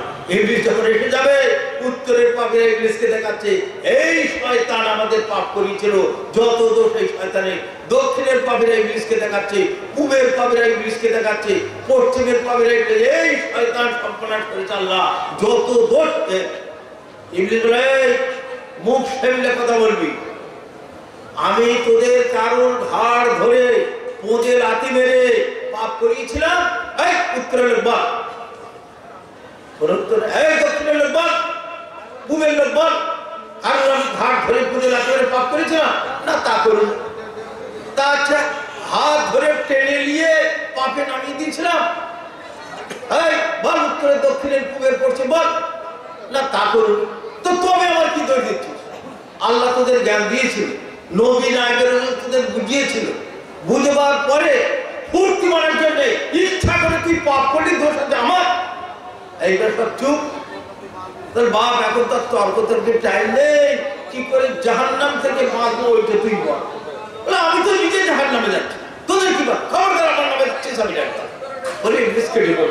এবার আল্লাহর হুকুম হবে, হুজু হোক বললো সুম্মাল জাটাই বাসাল্লো, ধর তাদের নিয়ে যাও, নিয়ে যাও জাহান্নামে, ওদের সব জাহান্নামে নিয়ে যাওয়া হবে।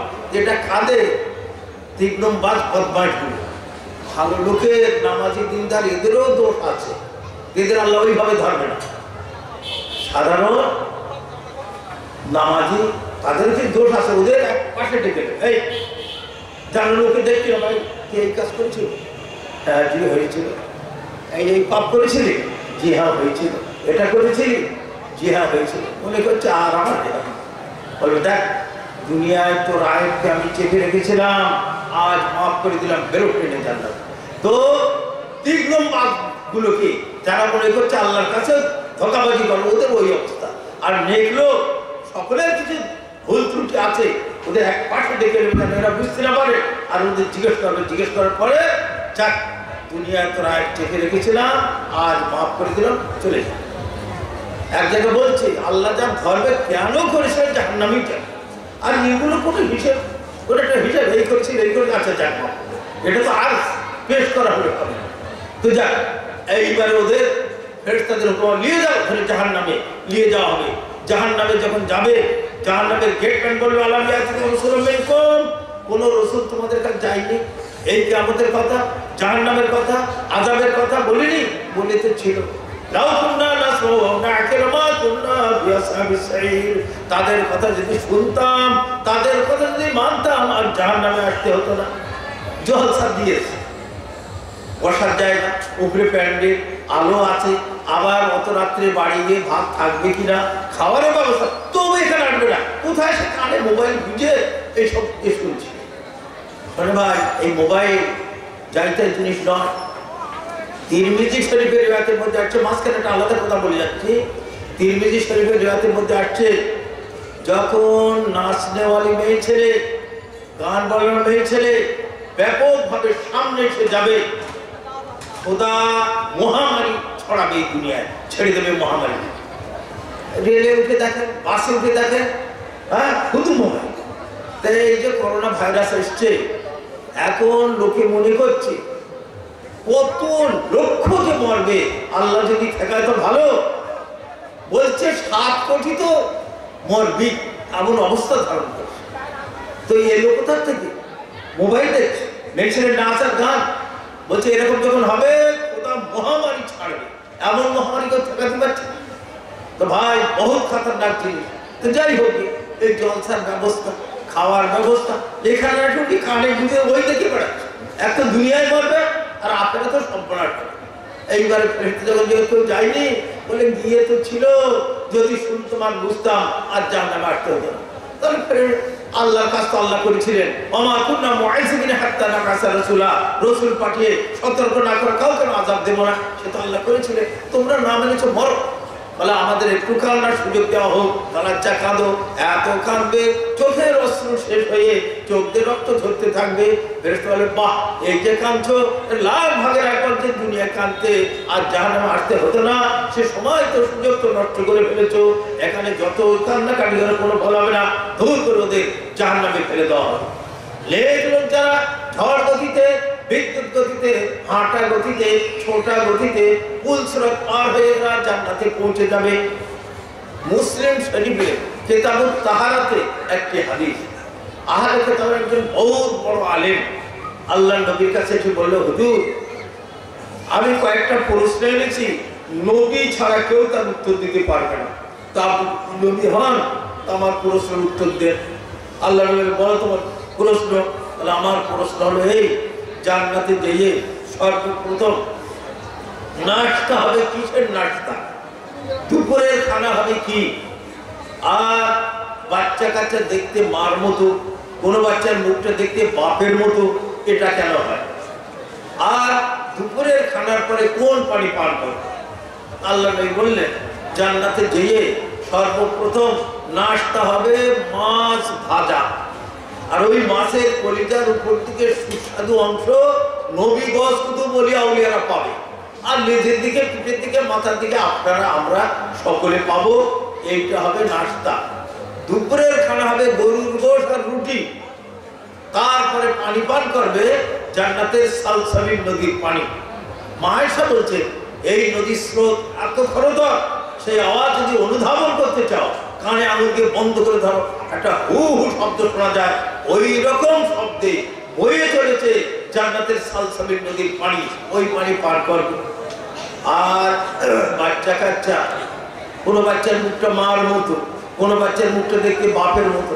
এর কারণ হলো বীর্য স্বামীর মধ্যেও আছে, স্ত্রীর মধ্যে আছে। যার বীর্যের মধ্যে শক্তি বেশি হবে, বাচ্চা তারই আকৃতি ধারণ করবে, তারই মতোই হবে। বলে আপনি নবী বরহাট বিলকুল সেই কথা বলেছেন, বলে সে মেনে। এখন কথা বহুত লম্বা চওড়া, শর্টে হলে এই পানিতে কত রকমের মাছ, কত রকমের স্বাদ, কত রকমের জায়গা, কত রকমের টেস্ট, সীমার বাইরে। তো ওই যে মাছ যেটা নাস্তায় দেওয়া হবে, পৃথিবীতে যত রকমের মাছ আছে, তার যত রকমের স্বাদ আছে, যত রকমের টেস্ট আছে, যত রকমের মজা আছে, সব থাকবে ওই মাছটার মধ্যে। ওই মাছকে নাস্তায় দেওয়া হবে। ওই মাছ খেলে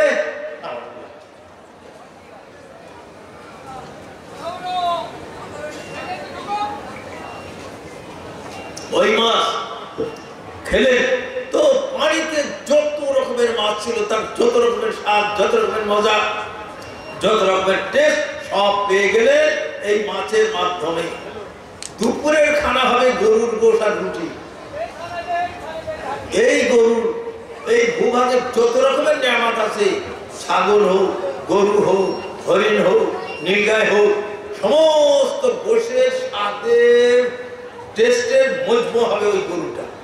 ওই গরুর মধ্যে দুনিয়া হয়তো অনেকে হরিণের গোশ খায়, নীলগায়ের গোশ খায়, অনেক কিছু খায়, সমস্ত গোশের টেস্ট ওই গরুর গোশের মধ্যে থাকবে। ওইটাকে খাইয়ে দেওয়া হলো।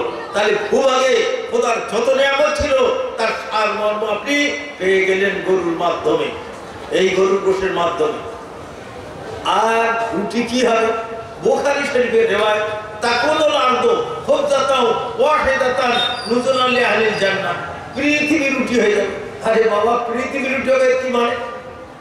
এই দুনিয়ায় আম, জাম, নারকেল, কাঁঠাল, বেল, আতা, লিচু, সবেদা, আপেল, আঙ্গুর, আনার কত কি পাচ্ছে আর খাচ্ছে। কোথা থেকে পেলেন ভাই? গাছ থেকে পেলাম। গাছ কোথা থেকে পেল? শেকড় দিয়ে মাটির মধ্যে থেকে টেনে তুলেছিল। তার দ্বারা কি বোঝা গেল? যে ভূগর্ভে মাটির মধ্যে বহু রকমের স্বাদ, বহু রকমের মজা, বহু রকমের টেস্ট, বহু রকমের সৌরভ নিহিত আছে। সেইগুলোকে টেনে দিয়ে এক বিশাল রুটিতে রূপান্তর করে দেওয়া হবে। এই রুটির মধ্যে যত রকমের ফল, যত রকমের ফুল, যত রকমের স্বাদ, যত রকমের সৌরভ, যত রকমের মজা, যত রকমের টেস্ট সব থাকবে এই রুটির মধ্যে। এই রুটিকে খাইয়ে দেওয়া। তাহলে উদ্ভিদ তরুলতার মধ্যে খোদার যত নিয়ামত ছিল রুটির মধ্যে পেয়ে গেলেন, পানিতে যত নিয়ামত ছিল মাছের মধ্যে পেয়ে গেলেন, ভূভাগে যা ছিল গরুর মধ্যে পেয়ে গেলেন। এইবারে দুনিয়ার খোলাসা শেষ, এইবারে জান্নাতের খোরাক আরম্ভ হবে। আরে সুবহানাল্লাহ, লা আইনুন রাআত ওয়ালা উযুন সামিআত ওয়ালা খাতার আলা কলবি বাশার। এমন এমন নিয়ামত না কোনো চোখ আজ পর্যন্ত দেখেছিল, না কোনো কান ওই সব কথা শুনেছিল, না কোনো হৃদয় অনুভব করতে পারে এমন এমন সুখের জিনিস। আপনি বলবেন এই তো শুনছি। আরে এ শোনা না শোনা সেই নিয়ামতের মোকাবেলায় ফাকিহাতিন কাসীরাতিন লা মাকতুআতিন ওয়ালা মামনুআ, অসংখ্য ফলরাশি। কটা খাবেন আর কি খাবে, খেয়ে কোন কেনাটা করতে পারবেন না, খাওয়া দূরের কথা চিনে উঠতে পারবেন না। যাই করে নামাজ রোজা ইমানটা বাঁচিয়ে চলে কতটা খান দেখা যায়। কত খাবেন আর কি খাবে, খেয়ে কুল কেনাটা করতে পারবেন না। পাখির ঝাঁ উড়ে যাচ্ছে, মনে হলো ভেড়তের পাখি এর গোসলে কি ভালো না হতো। সঙ্গে সঙ্গে লাগবে তৈরি পাখির গুণাগোট কোরমা কোপ্তা আপনার সম্মুখে এসে হাজির হয়ে যাচ্ছে। আর এখানে দুধের নদী বয়ে চলেছে। কারণ বাড়ি 10 কিলোমিটার, বাবা এত দূর, ওখানে দুধের নদী বয়ে চলেছে, এধারে মধুর নদী বয়ে চলেছে, এধারে পানির নদী বয়ে চলেছে। পানির নদীতে এক এক পাখি ভাসছে, উঠের চেয়ে লম্বা লম্বা তার ঘাট। হযরত ওমর বলে, হুজুর বড় সুখের পাখি জান্নাতের নদীতে ভাসছে। ওর চেয়ে সুখী যে ওই পাখিকে খাবে, অর্থাৎ জান্নাতীরা। এক এক ঘর 65 মাইল করে লম্বা, আর মতির ঘর যারা বিঘ্ন মনসুসা হাজার হাজার গাও তাকিয়া মোটা মোটা মকমলের খরচ খারজের জান্নাতি 70টা হুর পাবে। দুনিয়ার স্ত্রী তাদের রানী হয়ে থাকবে। বেটা ছেলের দিক দিয়ে এক এক বেটা ছেলেকে 100 বীর পুরুষের শক্তি দেওয়া হবে। বেহেশতে যাওয়ার সাথে সাথে সকলার উচ্চতা হবে আল্লাহর নবীর হাতে 60 হাত, চওড়ায় হবে 7 হাত, চেহারা হবে পূর্ণিমার চাঁদের মতো। বেটা ছেলের বয়স হবে 33 বছর, সবে গোপ দাড়ি রেখ দিয়েছে। আমাদের 15-16 বছর তো হয়, ওখানে 60 হাত লম্বা, তো তাদের আয়ু তো এরকম। তো সবে গোপ দাড়ি উঠছে উঠছে, চিরকাল ওই অবস্থায় থাকবে। বয়স হবে 33 বছর, উঁচুতে হবে 60 হাত, চওড়ায় হবে 7 হাত, বয়স হবে 33। দাড়ি গোপ সবে রেখ দিয়েছে, উঠছে। শুধু একজনের দাড়ি থাকবে সম্মান হিসেবে, আমাদের বাপ আদম, ওনার দাড়ি আছে, আর কারোর দাড়ি নেই, সবে গোপ দাড়ি রেখ দিয়েছে। মেয়েদের বয়স তফসিরে ওয়াজিদি মাজিদের মধ্যে লিখছে 15-16 বছরের যুবতী, চিরকাল ওই অবস্থায় থাকবে। একটা বুড়ি আল্লাহকে হুজুর দোয়া করবেন যেন বুড়ি জান্নাতে যায়। তাহলে বুড়ি জান্নাতে যাবে, আর কান্না আরম্ভ করে বলে একটু বুঝিয়ে দাও, বুড়ি জান্নাতে যাবে, বুঝে দাও যে বুড়ি জান্নাতে যাওয়ার সাথে সাথে যুবতী হয়ে যাবে। বুড়ি অবস্থায় জান্নাতে গিয়ে বাবা কিছু মা জান্নাতে কি হবে? বুড়ি যাবে না, তুমি যাবে না, তুমি যাবে, তবে কি যুবক যুবতী হয়ে যাবে। একজন এলান করবে, ও জান্নাতবাসী, চিরকাল তোমরা সুস্থতার মধ্যে থাকো, ব্যাধি কোনোদিন আক্রমণ করবে না। চিরকাল জান্নাতের নিয়ামত উপভোগ করতে থাকো, অভাব কোনোদিন আসবে না। ইনাতা সব্বু ফলা তাহারাম আবাদা, চিরকাল যৌবনের সুখ উপভোগ করতে থাকো, অভাব কোনোদিন, বার্ধক্য কোনোদিন আক্রমণ করবে না, কোনোদিন তোমরা বুড়ো হবে না। মহাসুখে জান্নাতীরা জান্নাতে ওয়ালাকুম ফিহা মা তাশতাহি আনফুসুকুম ওয়ালাকুম ফিহা মা তাদউন, যা মুখে চাবে, যা মনের বাসনা, সব কিছু পেয়ে যাবে।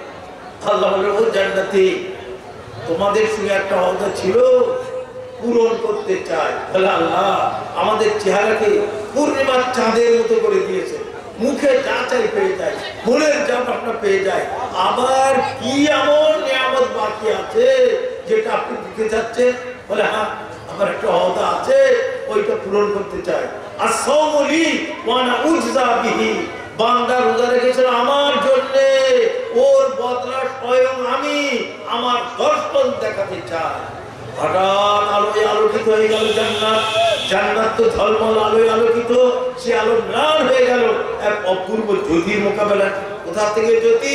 উপরের দিকে দেখবে, আল্লাহকে দেখতে পাবে, আল্লাহর রূপের আলোয় আলোকিত হয়ে গেছে জান্নাত। ইউসুফ আলাইহিস সালাম আল্লাহর এক মখলুক মানুষ, একজন নবী, ওনাকে দেখলে ক্ষুধা পিপাসা লাগতো, তো রূপের খালেক ও মালিক আল্লাহর এই অপূর্ব রূপ দেখে বেহেশতের বেতে যা আছে সব ভুলে যাবে আর বুঝবে এত বড় নিয়ামত আজ পর্যন্ত পাই। এই নিয়ামত পাবে কারা? দুনিয়ার মা বোনেরা, ভাই বাপেরা, এরা পাবে, এরা আল্লাহকে দেখবে। বেহেশতের হুরেরা দেখতে পাবে না, তারা রোজা রাখেনি। যারা রোজা রেখেছিল এই দুনিয়ার বেটা ছেলে মেয়ে ছেলে, এরাই দেখবে। হুরেরা বারবার আল্লাহর কাছে, আল্লাহ বহুদিন থেকে আমাদের স্বামী কোথায় গিয়েছে, আল্লাহ বাড়ি পাঠিয়েছে, হ্যাঁ, ওরা দেখতে পাবে না। দেখবে যারা রোজা রেখেছিল, আসসাউমুলি ওয়া আনা উজজা বিহি, বান্দা রোজা রেখেছিল আমার জন্য, এর বদলা স্বয়ং আমি। আল্লাহকে দেখে বেহেশতের বেঁচে যা সব ভুলে যাবে আর বুঝবে সবচেয়ে বড় নিয়ামত আল্লাহ এই দর্শন। বান্দার সঙ্গে সরাসরি কথা হবে। শত শত বছর পার হয়ে উত্তর থেকে মেঘ উঠলো, মেঘ কাম্বার ছড়িয়ে দিলে আল্লাহ গায়েব। বান্দা অস্থির হইল, আল্লাহ দেখা দিয়ে গায়েব হয়ে গেলেন। উত্তরের বন্ধুগণ, কয়েক শত বছর তোমাদের সাথে কথা হয়, কিন্তু সুখের দিন কিভাবে পার হয়ে গেল। আবার দেখা হবে আমল অনুপাতে, আবার দেখা। তো সবচেয়ে বড় নিয়ামত আল্লাহর এই দর্শন। এতে কালে জান্নাতের কথা, তারে জাহান্নামের সমস্ত কষ্ট একদিকে, ক্ষুধার তীব্র যাতনার দিকে সহ্য না করতে পেরে খাওয়ার জন্য কাঁদতে থাকবে, এমন খাদ্য দেওয়াবে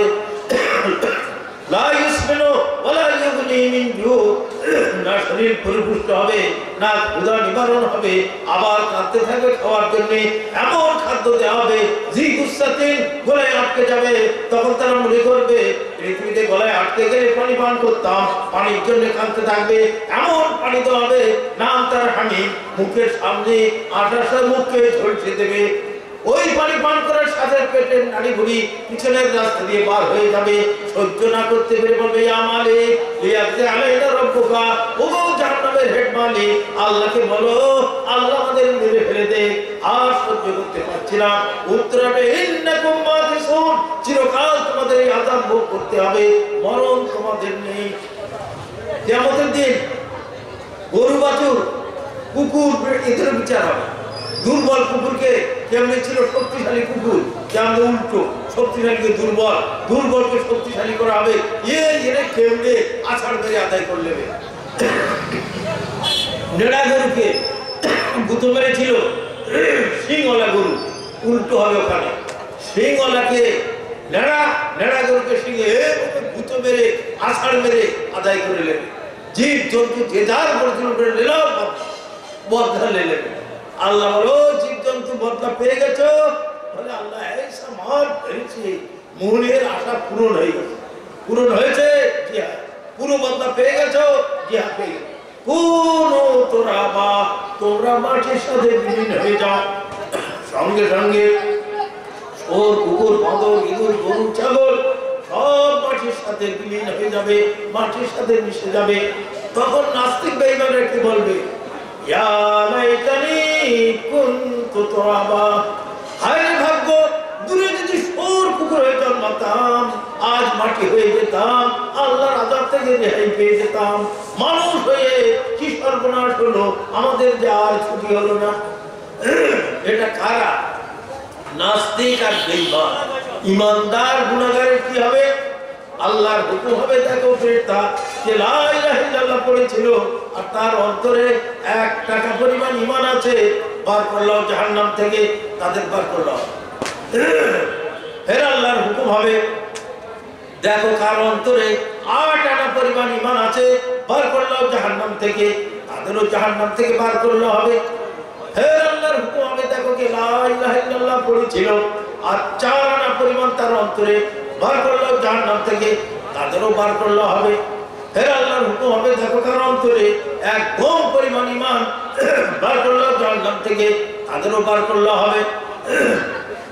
ফের আল্লাহর হুকুম হবে, দেখো কার অন্তরে 1 সরষের পরিমাণ ঈমান আছে, বার করলো জাহান্নাম থেকে, তাদেরও বার করলো। বার তো করে নেওয়া হয়েছে, কিন্তু দেহ পুড়িয়ে কয়লা। জান্নাতের সামনে আবে হায়াতের এক নদী আছে, ওই নদীতে গোসল দেওয়া হবে। গোসল দেওয়ার সাথে সাথে সকলের চেহারা পূর্ণিমার চাঁদের মতো হয়ে যাবে, আর বেহেশতের মধ্যে পাঠিয়ে দেওয়া হবে। সমস্ত মুমিন ওই যা লহে মাহফুজের হেডলাইনে লেখা আছে লা ইলাহা ইল্লাল্লাহ, এই বিশ্বাস নিয়ে মরবে, তাকে আমি বেহেশতে দেখবই তো। দুদিন আগে হোক পরে হোক, সমস্ত মুমিন একদিন না একদিন জান্নাতে যাবেই। কেউ দুদিন আগে গেল, কেউ দুদিন পরে। এইবারে জান্নাতের গেট খুলে দেওয়া হবে, জাহান্নামের গেট খুলে দেওয়া হবে।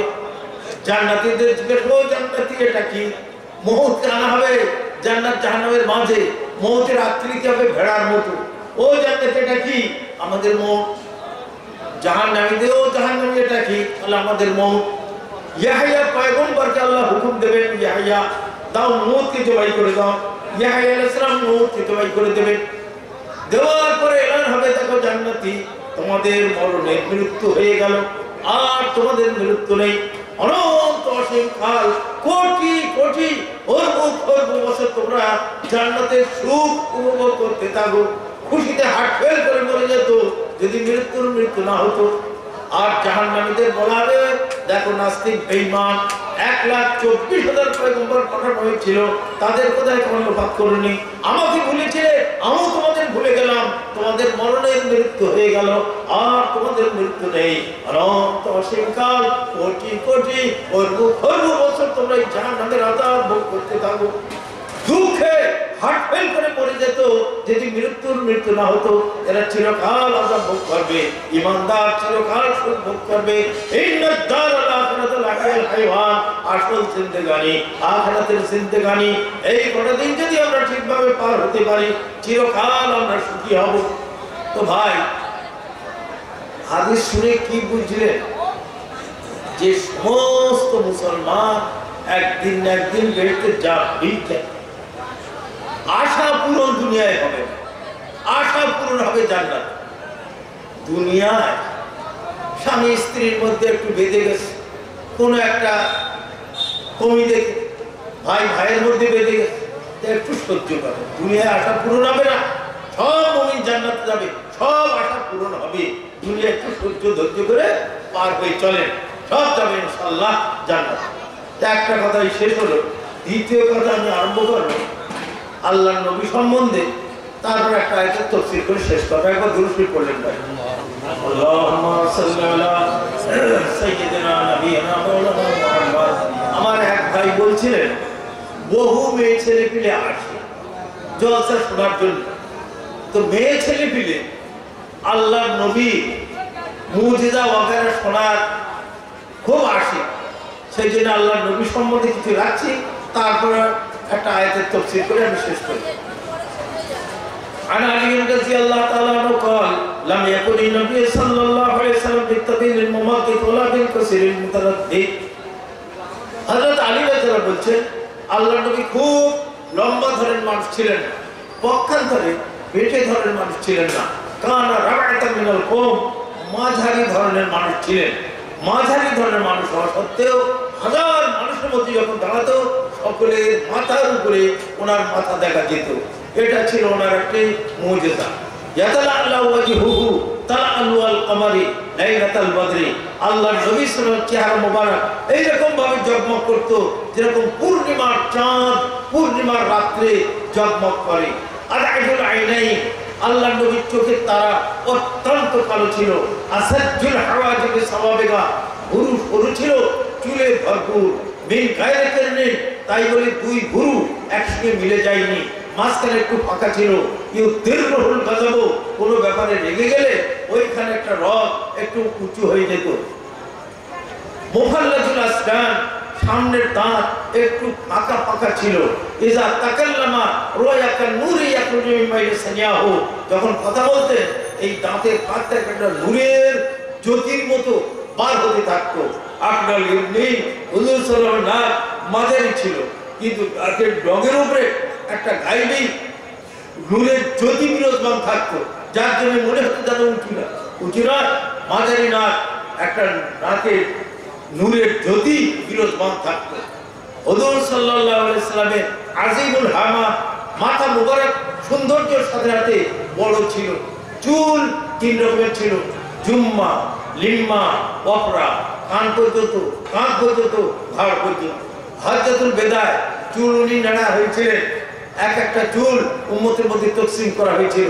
এখনো সেই চুল কাশ্মীরের হযরতবাল মসজিদে একটা আছে, দেওবন্দ একজন বাড়ি একটা আছে, বিভিন্ন জায়গায় আমরাও দেখেছি এইরকম লাল ধরনের, পুরো তো পাখিনি, একটু লাল মতো হয়েছিল ওই ধরনের চুল এখনো বিভিন্ন জায়গায় বরকত হিসেবে লোকে রেখে আছে। হুজুর সাল্লাল্লাহু আলাইহি ওয়াসাল্লামের ঘাড় মোবারক জিদ ও দুনিয়াতে হাতে গড়া পুতুলের ঘাড়ের মতো অপূর্ব সুন্দর ছিল। ওয়াইদমা বাইনাল মানকাবাইন, সিনা মোবারক প্রশস্ত ছিল, চওড়া ছিল। যেহেতু আল্লাহর নবী মুহাজির ছিলেন, বীর পুরুষদের সিনা চওড়া হয়, হুজুর সাল্লাল্লাহু আলাইহি ওয়াসাল্লাম সিনা মোবারক প্রশস্ত ছিল, চওড়া ছিল। রুকানা একজন পাহলওয়ান ছিল, 1000 লোকে একলা মোকাবেলা করত। এত ভারী, চামড়ায় বসে গেলে টানলে চামড়া ছিঁড়ে যেত, ওনাকে হটানো যেত না। আল্লাহ নবী ওনাকে ইসলামের দাওয়াত দিলেন। তাহলে ঠিক আছে, আমি পরীক্ষা করে দেখবো, আপনি নবী হন তাহলে মুসলমান হয়ে যাও। তো কি পরীক্ষা করেন? বলে আমি তো নবী জানতে পার কুস্তি ছাড়া, তা আপনি যেদিন নবী হন আমাকে কুস্তি হারিয়ে দেন, আমি মুসলমান হয়ে যাবো। আল্লাহ নবীর সাথে রোকানা পালওয়ান 1000 লোকের একলা মোকাবেলা করতেন। কুস্তি হলো, আল্লাহ ধরে উঁচু করে আস্তে করে রেখে দিলেন। রোকানা অবাক হয়ে গেল, আমার এত দাও পেয়ে বিদ্যে বুদ্ধি কিচ্ছু টিকলো না, কি ধরনের মানুষ। বলে হুজুর আর একবার লড়তে চাই। হ্যাঁ তোমার কুস্তি হয়েছে। আল্লাহ নবী যখন ধরেছে তো লোহার সাড়াশি দিয়ে ধরলে যেরকম হাড়কোড় ভেঙে যাওয়ার উপক্রম, তো ওই রকম হচ্ছে হাড়কোড় ভুঁয়ে। আরে তোমার এর শক্তি কোনো দুনিয়ার শক্তি নয়, নিশ্চয়ই নবী লা ইলাহা ইল্লাল্লাহ মুহাম্মাদুর রাসূলুল্লাহ পড়ে মুসলমান হয়ে গেল। তো যেহেতু আল্লাহর নবী মুহাজির ছিলেন, বীর পুরুষদের সিনা চওড়া হয়, হুজুর সাল্লাল্লাহু আলাইহি ওয়াসাল্লামের সিনা মোবারক প্রশস্ত ছিল, চওড়া ছিল। বাইনা কাতিফাইহি খাতামুন নবুওয়া, দুই কাঁধের মাঝে এখানে নবুয়তের স্ট্যাম্প, নবুয়তের সিল, তীর দিয়ে লা ইলাহা ইল্লাল্লাহ মুহাম্মাদুর রাসূলুল্লাহ লেখা ছিল। ইজা মাশা ইয়াতাকাপ্পাউ, যখন চলতেন সামনে ঝুঁকে ভীষণ দ্রুত গতিতে চলতেন। কান্নামা ইয়ানহাত্তু মিন সাবাবিন, উপর থেকে নিচে দিকে হুড়মুড় করে আল্লাহর হুড়মুড় করে চলতেন। সাহাবারা বলছেন আল্লাহর নবী নিজ গতিতে চলতেন, আমরা নাগাল ধরতে হিমশিম খেয়ে যেতাম। জাকবুল খারাদিস, জোড়ের হাড়গুলো মোটা মোটা ছিল। শাসনুল কাফাইনি ওয়াল কাদামাইনি, হাতের তালুর পা গোছে ভরপুর ছিল। মা মাসিস্তু দিবাজাতান ওয়ালা হারিরান আলিয়ানা মিন কাফি রাসূলিল্লাহ সাল্লাল্লাহু আলাইহি ওয়াসাল্লাম, আমি রেশম ছুঁয়েছি, মখমল ছুঁয়েছি, আল্লাহর নবীর হাতের তালু মোবারকের মতো এই রকম নরম জিনিস পৃথিবীতে কোনো জিনিস ছুঁইনি। বারা ইবনে আযিব বলছেন রাআইতু রাসূলুল্লাহ সাল্লাল্লাহু আলাইহি ওয়াসাল্লাম ফি লাইলাতি ইজহিয়ান ওয়া আলাইহি হুল্লাতুন হামরা ফালাউ আশারিন মিনাল কামারি, আকাশে পূর্ণিমার চাঁদ উঠেছে, মদিনার চাঁদ, তাজদারে মদিনা বসে আছে, একটা চাদর লাল ডোরা ডোরা, লুঙ্গি পরেছেন লাল ডোরা ডোরা। একবার আকাশের চাঁদের দিকে দেখি, একবার মদিনার চাঁদের দিকে দেখি। ফালাউ আশারিন মিনাল কামারি, আকাশের চাঁদের চেয়ে বহু গুণে সুন্দর ছিলেন মদিনার চাঁদ, তাজদারে মদিনা মুহাম্মদুর রাসূলুল্লাহ সাল্লাল্লাহু আলাইহি ওয়াসাল্লাম। আল্লাহ নবী যে রাস্তা দিয়ে পার হয়ে যেতেন লোকে বুঝতে পারত পুরো রাস্তা সৌরভে সৌরমণ্ডিত হয়ে যেত, অন্ধকারে দিকেও চলতে বুঝতে পারত এই রাস্তায় আল্লাহ নবী গিয়েছেন। নচেত এই অপূর্ব সৌরভ এলো কোথা থেকে? হিন্দু ভাইদের ধর্মগ্রন্থের মধ্যে লেখা আছে জগৎগুরু আসবেন মক্কায়, এক মহারানীর নাম হবে খাদিজা, এক মহারানীর নাম হবে আয়েশা, তানার গা দিয়ে সৌরভ ছুটবে, তিনি বেলাটা 2 ঘন্টা পরে জন্মগ্রহণ করবেন।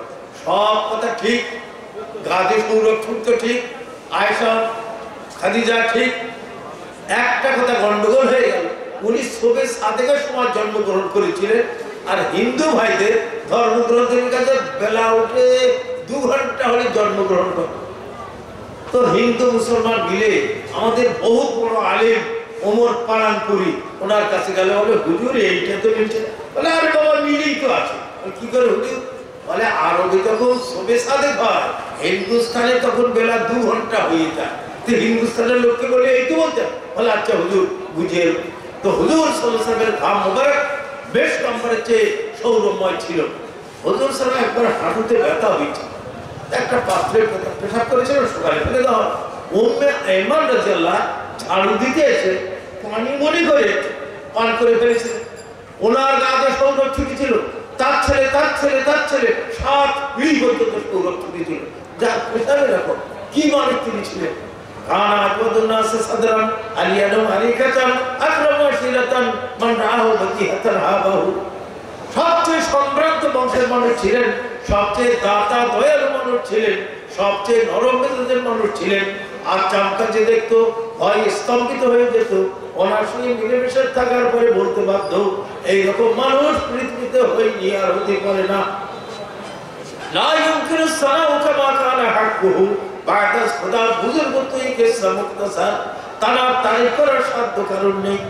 সংক্ষিপ্ত কথা, আল্লাহর পরে সবচেয়ে বড়, সবচেয়ে জ্ঞানী, সবচেয়ে গুণী যিনি ছিলেন তিনি আমাদের নবী মুহাম্মদুর রাসূলুল্লাহ সাল্লাল্লাহু আলাইহি ওয়াসাল্লাম। আনাস রাদিয়াল্লাহু তাআলা আনহু قال ان اهل مكه سالوا رسول الله صلى الله عليه وسلم يوم آيا قراهم القمر شقتين حتى راى بينهما। মক্কাবাসীগণ বললেন আপনি যদি নবী হন আকাশে কারোর জাদু চলে না, আপনি আকাশের চাঁদকে 2 টুকরো করে দেখিয়ে দেন। আল্লাহ নবী দোয়া করলেন, হঠাৎ আকাশের চাঁদ 2 টুকরো হয়ে গেল। এরা পাহাড় মাঝখানে উধার এক টুকরো ইধার এক টুকরো। এই শুধু আরবের লোক দেখেছিল তাই নয়, হিন্দুস্তানের রাজা ভোজপাল, যার নামে নাম রেখেছিল ভোপাল, উনি রাজপ্রাসাদের উপর ছিলেন। দেখছে আকাশের চাঁদ টুকরো হয়ে, নকর চাকরদের দেখিয়েছিলেন। কিতাবের মধ্যে বহু অমুসলিমের সাক্ষী জমা করা আছে, তারাও দেখেছিল আকাশের চাঁদ 2 টুকরো হয়েছিল। রকেটের চেপে যিনি চাঁদে গিয়েছিলেন, আজাদ হিন্দ পত্রিকায় বলছে উনিও মুসলমান হয়ে গেছেন। উনি বলছেন চাঁদের মাঝ বরাবর জোড়া দাগ এখনো পর্যন্ত বিদ্যমান। তো ভাই, লোক গর্ব করে মানুষ চাঁদে পৌঁছে, তার চেয়ে বড় আমাদের নবীর চাঁদ ভেঙে 2 টুকরো করে দেখে দিয়েছে। আর এক রায়াতের মধ্যে আসছে আবু হুরায়রা রাদিয়াল্লাহু আনহু قال আবু জেহেল هل يعبر محمد وجهه بين أظهركم قالوا نعم قال واللات والعزى لئن رأيت يفعل ذلك لأتنا على رقبته وما فجاه إلا وهو ينقص على عقبيه ويتقي بيديه قيل ما لك قال إن بيني وبينه لخندقا من نار وحولا وجهة قال النبي صلى الله عليه وسلم لو دنا مني لاتت الملائكة والعزى মক্কার রাজা আবু জেহেল। তোমরা বলতে পারো মুহাম্মদ কি নামাজ পড়ে শ্রদ্ধা করে? হ্যাঁ মহারাজ, তো নামাজ পড়ে শ্রদ্ধা করে। বলে কোনোদিন যদি নামাজ পড়তে দেখো আমাকে বলবো, ঘাড়ে পা তুলে দেবো। আল্লাহ নবী নামাজ পড়ছিলেন, আবু জেহেলকে খবর তো হলো, ভীষণ রাগের সঙ্গে আবু জেহেল যাচ্ছে, নবীর ঘাড়ে পা তুলে দেবে। নিকটে যেতে না যেতে পিছন দিকে ছোটার বলে আবু জেহেল, আর হাত দিয়ে কি ঠেকাচ্ছিল। মহারাজ আপনি তো মোহাম্মদকে মারবার জন্য যাচ্ছিলেন, পিছনে ছুটলেন কেন? আরে তোরা জানিস হঠাৎ দেখছি আমার আর মোহাম্মদের মাঝে বিরাট এক অগ্নিকুণ্ড, কি একজন দাঁড়িয়ে আছে গায়ে পালকের মতো, সে আমার দিকে হাত আগে বাড়াচ্ছিল। আল্লাহ বলছিলাম আবু জেহেল যেতে এক আমার দিকে যে আসতো ফেরেশতা ওরে ছিঁড়ে টুকরো টুকরো করে ফেলে দিত। عن علي رضي الله تعالى عنه قال كنا مع النبي صلى الله عليه وسلم بمكة فخرج في بعض نواحيها فما استقبله جبل ولا شجر إلا ويقول السلام عليك يا رسول الله হযরত আলী রাদিয়াল্লাহু বলছেন আমি আল্লাহর নবীর সাথে মক্কার দূর প্রান্তরে পার হয়েছিলাম সম্মুখে যত পাহাড় পর্বত গাছপালা পড়ছিল আল্লাহর নবীকে দেখে আসসালামু আলাইকুম বলছিল পাহাড় পর্বত থেকে সালাম আসা গাছপালা থেকে সালাম আসা এ হুজুর সাল্লাল্লাহু আলাইহি ওয়াসাল্লাম একটি মুজিজা ওয়ালা কীর্তি عن جابر رضي الله تعالى عنه قال أتى الناس يوم الحديبية ورسول الله صلى الله عليه وسلم بين يديه ركبة فتوضأ منها النبي صلى الله عليه وسلم فأقبل الناس نحوه قالوا يا رسول الله ليس عندنا ماء نتوضأ به ونشرب إلا ما في ركبتك فوضع النبي صلى الله عليه وسلم يده في الركبة فجعل الماء يخرج من بين أصابعه كمثل العيون قيل لجابر كم كنتم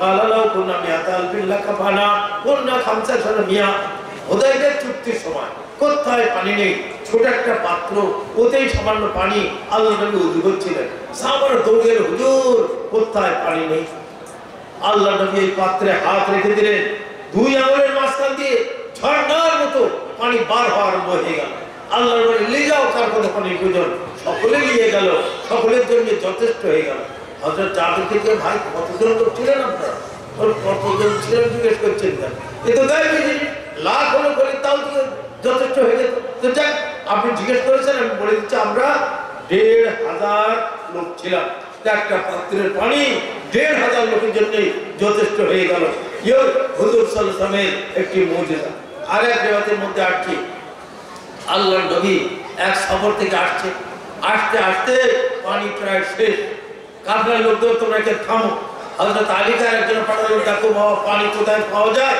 দেখো উনি পানির খোঁজে গেলেন যে দেখছে একটা মেয়ে ছেলে উঠের উপরে 2 মোশক পানি নিয়ে চলে আসছে বলে মা পানি কত বলে পানি এখান থেকে 24 ঘন্টা রাস্তা উধার সেইখান থেকে আমি আনছি আমাদের গ্রামের লোক আছে কোথায় পানি তুমি আমাদের নবীর কাছে চলো বলে না আমার বাড়ি না তুমি চলো আল্লাহ নবীর কাছে ডেকে আনা আল্লাহ নবী জিজ্ঞেস করলেন মা পানি কত দূর বলে এখান থেকে 24 ঘন্টা রাস্তা উধারে কাল এইরকম সময় আমি রওনা হয়েছি তাহলে উঠকে বসে দাও লেগাম টানলো উঠ বসে গেল বলে এই মোশক থেকে একটু পানি নিয়ে মোশক বলে ছাগলের চামড়া দিয়ে 20-21 কিলো পানি ধরে তৈরি করে পাত্র বলে মোশক থেকে পানি নিয়ে আল্লাহ নবী পানি পড়ে দিন এই পড়া পানি 2 মোশকের মধ্যে অল্প অল্প ভরে দাও দেখবো মোশকের মুখ বন্ধ করে দাও দিন বলে এবার উঠকে দাঁড় করে দাও উঠকে দাঁড় করে দাও এইবারে মোশকের মুখ খুলে দাও এইবারে মোশকের মুখ খুলে দেওয়া হলো 2 মোশক থেকে ঝর্ণার মতো পানি পার হওয়া আরম্ভ হয়ে গেল এলান হয়ে গেল কার কত পানির প্রয়োজন দিয়ে যাও হাজার হাজার সাহাবা হাজার হাজার মোশক নিয়ে দৌড়ে আসছে পানি ভরে নিয়ে চলে গেল মেয়ে ছেলের দিকে হতভম্ব আমার 2 মোশক পানি থেকে হাজার হাজার মোশক পানি নিয়ে গেল আর যত পানি নিয়ে যাচ্ছে মোশক দুটো মনে হচ্ছে ফেটে যাবে এত পানি আসছে কোথা থেকে সকলের পানি নেওয়া হয়ে গেল দাও মুখ বন্ধ করে দেওয়া হলো আল্লাহ নবী বললেন তোমরা পানি নিয়েছো আর ইনি বলছে বাড়ি এতিম বাচ্চা আছে তা তোমরা কিছু দাও কেউ খরমা কেউ ছাতু কেউ রুটি বিরাট বড় এক মোচা বেঁধে ওটাকে দাও বলে এই ভারী মোচা পড়ে গেলে মেয়েছে তুলতে পারবে না রয়ে যাবে সামনে দিয়ে দাও ব্যালেন্স ধরে একটা সোজা সামনে দেওয়া হলো মেয়ে ছেলে চলে গেল গ্রামে যখন পৌঁছে গেছে গ্রামের লোক দৌড়িয়ে তোমার পিছনের লোক সব এসে গেছে তোমার এত দেরি হলো কেন বলে আজ একটা লোকের সঙ্গে দেখা হয়েছে আশ্চর্য ধরনের এই আকাশে সে বলছে আমি নবী তো নবী হয় তো নবী আর নবী যদি না হয় এই আকাশের তলায় এই পৃথিবীর পরে এত বড় জাদুঘর নেই আমার 2 মোশক পানি থেকে হাজার হাজার মোশক পানি ভরে আর দেখো আমার মোশকের অবস্থা ওরে সকলের মোশক ফেটে যাবে না এ তো মানুষের ঘরে না তো নিশ্চয়ই গায়েবী ব্যাপার বলে আবার খাওয়ার জন্য এই জিনিসগুলো আমাকে দিয়েছে ওই এলাকার বাড়ি জিনিস রাখো তারপরে ওই এলাকার লোক ওই মেয়ে ছেলেকে সাথে নিয়ে আল্লাহর নবীর কাছে গিয়ে লা ইলাহা ইল্লাল্লাহ মুহাম্মাদুর রাসূলুল্লাহ পড়ে সব মুসলমান হয়ে গেল আর এক রাতের মধ্যে আসছে जाबिर रज़ियल्लाहु ताला अन्हु قال قال النبي صلى الله عليه وسلم اذا خطب استند الى جذع نخلة من سواري المسجد فلما صنع له المنبر فاستوى عليه فصاحت النخلة التي كان يخطب عندها فنزل النبي صلى الله عليه وسلم فاخذها فجعلت تئن عن السبيل الذي سكت قال بكت لما كانت تسمع من الذكر مسجد নববী প্রথমে মেম্বার ছিল না, গরিমানা মতে খেজুরের খুঁটি দিয়ে খেজুরের ছাদ দিয়ে পাতা দিয়ে ছাওয়া হয়েছে, মেম্বার নেই, একটা খুঁটিতে টেক দিয়ে খুতবা পড়তেন। একটা মেয়ে ছেলে বলল, ওই জায়গাটা জানেন, আল্লাহর নবী যখন মদিনায় গেলেন ওই জায়গা মুশরিকদের কবর ছিল, আর কিছু ডোবা ছিল, আর কিছু খেজুরের গাছ ছিল। ডোবাগুলো ভরাট করে দেওয়া হলো, মুশরিকদের হাড়গুলো অন্য জায়গায় ফেলে দেওয়া হলো, খেজুর গাছগুলো খুঁটির মতো রেখে আগা কেটে দেওয়া হলো, দুই পাশে পাথর ভরে দেওয়া হলো, এইবারে এর উপরে ছাদ করে দেওয়া হলো। এই মসজিদ নববী।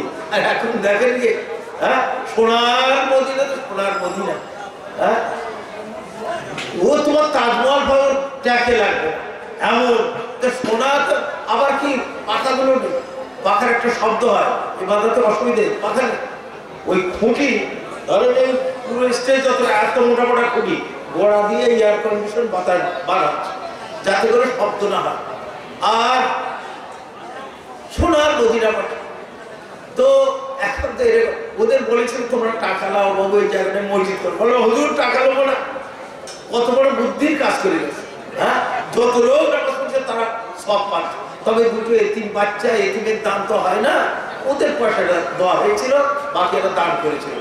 সেই মধ্যে তা খুঁটি ছিল কি খেজুরের খুঁটিতে টেক দিয়ে খোঁটা করতেন। একটা মেয়ে ছেলে বলে, হুজুর আমার হাতে ভালো সুতোর মিস্ত্রি আছে, আপনি যদি বলেন তা একটা মেম্বার তৈরি করে দেয়, তাহলে হাত দিতে পারো। গা বা জঙ্গলে ঝাউ গাছের কাঠ দিয়ে 3 ধাপওয়ালা একটা মেম্বার তৈরি করা হলো, করে মসজিদে নববীতে রাখা হলো। আল্লাহর নবী মেম্বারে উঠে খুতবা পড়ছেন, আর ওই খেজুর গাছের খুঁটি এত জোরে চিৎকার করে কান্না আরম্ভ করেছে, মনে হচ্ছে না ফেটে যাবে ফেটে যাবে। আল্লাহর নবী নেমে এসে খুঁটির গায়ে হাত দিলেন। মা যেরকম বাচ্চাকে কোলে তুলে নিলে ফুমিয়ে ফুমিয়ে কাঁদতে কাঁদতে চুপ হয়ে যায়, ওই রকম ভাবে এই খুঁটিটা ফুমিয়ে ফুমিয়ে কাঁদতে কাঁদতে চুপ হয়ে গেল। কেন কাঁদলো? এতদিন আল্লাহর নবী এই খুঁটিকে টেক দিয়ে আল্লাহ জিকির করতেন, খুঁটি এই জিকির করা থেকে বঞ্চিত হয়ে গেল, সেই দুঃখে কেঁদেছিল। এতটা তো হাদিসের কথা, শুকনো কাঠ থেকে কান্নার রোল ওঠা, এও হুজুরের মুজিজা। হাদিসের সারার মধ্যে লিখছে আল্লাহ নবী খুঁটিতে কাঁদছিস কেন? যৌবনে যেরকম গাছ চিনি ফেরম করে দেবো না, জান্নাতে বল জান্নাতে দে, তোকে জান্নাতে নিয়ে যাবো। চুপ হয়ে গেল। ওই কাঠটার নাম উস্তুনে হান্নানা, ও জান্নাতে যাবে। আরেক রিওয়ায়াতের মধ্যে আসছে ইবনে উমর রাদিয়াল্লাহু বলছেন, আমি আল্লাহর নবীর সাথে মরুভূমির উপর দিয়ে পার হয়ে যাচ্ছি, এক প্রান্তরের সামনে এসে হাজির। আল্লাহর নবী বললে, বাবা তুমি ইসলামকে কবুল করো, তোমার ইহকাল পরকালে ভালো হবে। তাহলে এমনি আমি ইসলাম কবুল করবো? আপনি নবী তার প্রমাণটাকে পেশ করুন তো। কি প্রমাণ চাও? ওই মরুভূমির ওই কেনার ওই যে গাছ দাঁড়িয়ে আছে সিজু গাছ, ওই গাছ যদি এখানে আসে আর বলে আপনি নবী আসবেন। আল্লাহ নবী গাছকে ডাকলেন, বাজার তাকতুল্লাহটা ভূতল বিদীর্ণ করে মাটি ছিঁড়ে ফেলে আল্লাহর নবীর সম্মুখে যে হাজির। এইবার বলে আশহাদু আল্লা ইলাহা ইল্লাল্লাহ ওয়া আশহাদু আন্না মুহাম্মাদান আবদুহু ওয়া রাসূলুহু, সঙ্গে সঙ্গে প্রান্তবাসী মুসলমান হয়ে গেল। আরেক রিওয়ায়াতের মধ্যে আসছে জাবির রাদিয়াল্লাহু তাআলা আনহু قال كنا نحفر الخندق فأوردت قضية شديدة فجاء النبي صلى الله عليه وسلم قالوا يا رسول الله هذه القضية أوردت لنا في الخندق فقال أنا ناظر। মদিনায় এক সংবাদ এলো, ইসলামের শত্রুরা যৌথভাবে আক্রমণ করে মদিনাকে মুসলমানদেরকে তছনছ করে। আল্লাহর নবী সাহাবাদের যুক্তি করলেন, কি করেন? সালমানের পাশে যুক্তি দিলেন, হুজুর এরকম যখন আমাদের দেশে হয় তো কি করা হয়? গভীর খাল খোঁড়া হয়, ক্যানেল খোঁড়া হয়। শত্রু এবার গভীর খালে নেমে উপরে উঠে আমাদের মারবে, উপর থেকে মেরে খাই করে। তাই করা হয়। 3 দিকে তো ওহদ পাড় ঘিরে রেখেছে, কোবা মসজিদের সাইডে সমতল ভূমি, শত্রু ওইদিকে গভীর খাল খোঁড়ো, ক্যানেল খোঁড়ো। ঘর খড়া হচ্ছে, একটা পাথরের চেটান এসে গেল, কেউ সেটাকে হঠাৎই পারছে না। দৌড়ে গেল আল্লাহ নবীর কাছে, হুজুর একটা পাথরের চেটান এসে গেছে, আমরা হঠাৎই আপনি একটু মেহরবানি করে আসুন। আল্লাহ নবী এসে কোদালের এক চোট মারলেন, ধুলির সাথ হয়ে গেল। যা তারা বলছেন, আমি দেখছি আল্লাহ নবী পেটে পাথর বেঁধে রেখেছেন, এক রকমের পাথর আছে পেটে, আর ক্ষুধা অনুভব হবে। দুদিন থেকে অনাহারে পেটে পাথর বেঁধে রেখেছেন। সোজা চলে গেলেন বাড়িতে, যে বিবি আল্লাহ নবীকে আমি ক্ষুধার্ত অবস্থায় দেখেছি, ওনাকে দাওয়াত করতে চাই, কি ব্যবস্থা হতে পারে? তাহলে একটা ছাগলের বাচ্চা আছে, কিলো 2 জব আছে, জবটাকে যাতায়াত পিষে দেন আর ছাগলের বাচ্চা জবাই করে দেন, আমি রান্না বাড়া করি, আপনি আল্লাহ নবীকে দাওয়াত করে আনেন। তাই করলেন, করে দাওয়াত করতে যাচ্ছে, ওনার স্ত্রী বলে শোনা হবে শুধু আল্লাহ নবী কেন, আবু বকর ওমরকেও আনবেন। হয়ে যে কানে কানে বলছেন, হুজুর আজ আমার বাড়ি আপনার দাওয়াত, আর হযরত আবু বকর ওমরকেও সাথে নিয়ে আসবেন। সঙ্গে সঙ্গে আল্লাহ নবী এলান করছেন, ইয়া আহলাল খান্দা ইন্না জাবিরান কাদ সারা'a লাকুম সুরান ফাহাইয়া আলাম বিকুম। যত খন্দকের মুজাহিদ আছো, চলো জাবিরের বাড়ি বিরাট বড় ভোজের আয়োজন। আপনার নথিতে সর্বনাশ, আমি কানে কানে বলেছি কি আর উনি বুঝেছেন কি, ছুটিছেন বাড়ি বিকি মাংসটার বাঁধবে না। আমি তো কানে কানে 3 জনের কথা বলেছি, আর উনি এলান করে দিচ্ছেন যে জাবেরের বাড়ি বিরাট বড় ভোজের আয়োজন হয়ে, চলো হাজার হাজার মুজাহিদ গিয়েছিলেন। ওরা এসে তো আপনি চুপ করেন তো, আপনার চেয়ে আল্লাহ নবী বেশি বলছেন। আল্লাহ নবী এলেন, জাবের কই তোমাদের তরকারি কই? বলে হুজুর এই তরকারির দেখ চুলো থেকে নামিও না। খামির কই? বলে হুজুর এই। দোয়া করে দিলেন, আরো কিছু রুটি বানানো ডেকে লো, এক্ষুনি ডেকে লওয়া হবে। তারপর আল্লাহ নবী বলে 10 জন করে খাওয়ানো আরম্ভ করে। 10 জন বসে খেয়ে বিদায়, ফের 10 জন বিদায়, ফের 10 জন বিদায়, ফের 10 জন বিদায়। আকালু হারাবু, হাজার হাজার মুজাহিদ খেয়ে বিদায় হয়ে চলে যাচ্ছে। এখনো পর্যন্ত আমাদের তরকারির দেখ সেইভাবে টকবক করে ফুটছে, কিছুই কম হয়। এখনো পর্যন্ত আমাদের খামির ততটাই আছে, কিছুই কম হয়। মুজিজা আর জাদুর মধ্যে আসমান জমিনের তারতম্য। জাদুঘর মাটিকে সোনা করে দেখায়, সোনার তো অনেক দাম, সোনা বিক্রি করে খাটনা জাদুঘর। ফকিরের মতো 8 আনা 1 টাকা চেয়ে বেড়ায় কেন? এর দ্বারা বোঝা যায় জাদু যেটা চোখের ধাঁধা হলে ঠিক হয়, আর মুজিজা হাকিকত হয়ে যায়। হাজার হাজার মুজাহিদ খেয়ে বিদায়, এখনো পর্যন্ত তরকার দেখ সেইভাবে টকবক করে ঘুরছে, এখনো পর্যন্ত আমাদের খামির ততটাই যায়। আর এক রেওয়ায়েতের মধ্যে আসছে, জাবের রাদিয়াল্লাহু বাপ মারা গেলেন, ঋণ ছিল, ইহুদি ঋণ পেত, তো দেখছে বাগানে যা খরমা হয়েছে ঋণ মেটবে না। আল্লাহ নবী বলে একটু বলেন, যা ফল হয়েছে ওরা লিখবে, ওতে তো ঋণ মেটবে না, আগামী বছর মিটিয়ে দেবো। বলে না, আমার এই বছরেই মিটিতে হবে। উদ্দেশ্য কি বাগানটা কিনে নেবে? আল্লাহ নবী বলে আচ্ছা ঠিক আছে, আমি কাল সকালে যাব। উনি যে বাগানে ঘুরলেন, ঘুরে টুরে দোয়া করে চলে এলেন। বললেন এক এক খেজুর, আমাদের ধান কত রকমের আছে, খেজুরের কত রকমের আছে, সব আলাদা আলাদা রাস আর ভেদ করলেন। বলে এইবারে কে কত পাই মেপে দাও, সকলকে মেপে দেওয়া হলো, সকলের মিটে গেল, গিয়ে কয়েক কুইন্টাল বেঁচে গেল। ছুটেছে উনি, আল্লাহ হুজুর কি বরকত হয়েছে, সব মিটে গিয়ে এত। তাহলে আবু বকর ওমরকেও বলো, বলি আবু বকর আমাদের বলতে হবে না ভাই, আমরা তখনই বুঝে গেছি আল্লাহ নবী যখন দোয়া করতে হবে। সালমানে ফার্সি ইহু এক মজুসী অগ্নি উপাসকের ছেলে ছিল, উনি মুসলমান হয়েছিলেন, তখন ঈসা আলাইহিস সালামের ধর্ম চলছে। এইবারে পীর সাহেব বলে যাচ্ছে, হুজুর এবার কোথায় যাবো? অমুক জায়গায় এক পীর আসর কাছে, সেখানে গেলে কিছুদিনের উনিও মরে যাচ্ছে। বলে হুজুর এইবারে কোথায় যাবো? আর যে আখেরি জমানার নবী আসছে মদিনায়, ওনার কাছে যে ওনার হাতে বায়াত করবে। মদিনায় যাবো কি করে? খোঁজ নিচ্ছিলেন, শোনা গেল কিছু লোক মদিনা যাচ্ছে। বলো ভাই আমাকে একটু নিয়ে চলো, রাস্তায় কাজ কাম সব করে দেবো, 1 পয়সা দিতে হবে না, মদিনায় পৌঁছে দেবো। চল চল বলে নিয়ে গেল। মদিনায় গিয়ে চলে আসার সময় আমাদের গোলাম বিক্রি কর বলে বিক্রি করে পালিয়ে গেল। এক ইহুদির কাছে গোলাম হয়ে গেল, তার কাজ করছে বাগানে। খবর পেলেন আখেরি জমানার নবী এসে গেছে, ছুটেছে বাগান থেকে, এসে ভালো করে দেখে নিলেন তাওরাত, জব্বর, ইনজিলে, চেহারা, ছবির জামায়াত সব পেয়ে। উনিও পেয়েছিলেন, তিনি সাদকা খাবেন না, হাদিয়া খাবে। বিভিন্ন ফল এক বড় খাঞ্চায় নিয়ে আল্লাহ নবী সালাম কি এটা সালমান বলে হুজুর এটা সাত বড় হাঁটা সাত আমরা খাই। তারপরের দিন ওই রকম বিভিন্ন ফল ভরে কি এটা বলে হুজুর হাদিয়া। আল্লাহ নবী খেলে সাহাবারা খেলেন। বলে এই তো সেই নবী। উনিও করেছিলেন দুই কাঁধের মাঝে কানে নবুয়তের স্ট্যাম্প তীর দিয়ে লা ইলাহা ইল্লাল্লাহ লেখা থাকবে। সেই জন্য উনি আল্লাহ নবীর পিছনে পাক খাচ্ছিলেন যে চাদরটা হলকে আমি দেখবো। আল্লাহ বুঝে গেলেন চাদর হলকে দিলেন, দেখে হ্যাঁ নবুয়তের স্ট্যাম্প। উনি সঙ্গে সঙ্গে লা ইলাহা ইল্লাল্লাহ মুহাম্মাদুর রাসূলুল্লাহ পড়ে মুসলমান হয়ে গেলেন। হওয়ার পরে নিজের দুঃখের কথা বললেন, হুজুর কিছু বেঈমান আমাকে একদম বেঈমানি করে গোলাম বলে বিক্রি করে পালিয়ে। তাদের আমি শুধু বলেছিলাম চল আমাকে মদিনায়, কারণ আমার গুরু বলেছিল মদিনায় আসছেন আখির জামানার নবী, আর তা আমি আসতে পারিনি, ওদের সাথে এসেছিলাম, কাজ ফ্রি করে দিলাম, সেগুলো আমাকে গোলাম বলে বিক্রি করতে পালিয়ে। আরে ঠিক আছে তোমার মনিবকে বলো কি লেগে আমি টাকাকে তোমার আজাদ করে দিচ্ছি। উনিকে বললেন বলে এত টাকা দিতে হবে, 100 খোরমা গাছ লাগাতে হবে, পানি সার তোমাকে দিতে হবে, খোরমা ধরবে আজাদ করবে।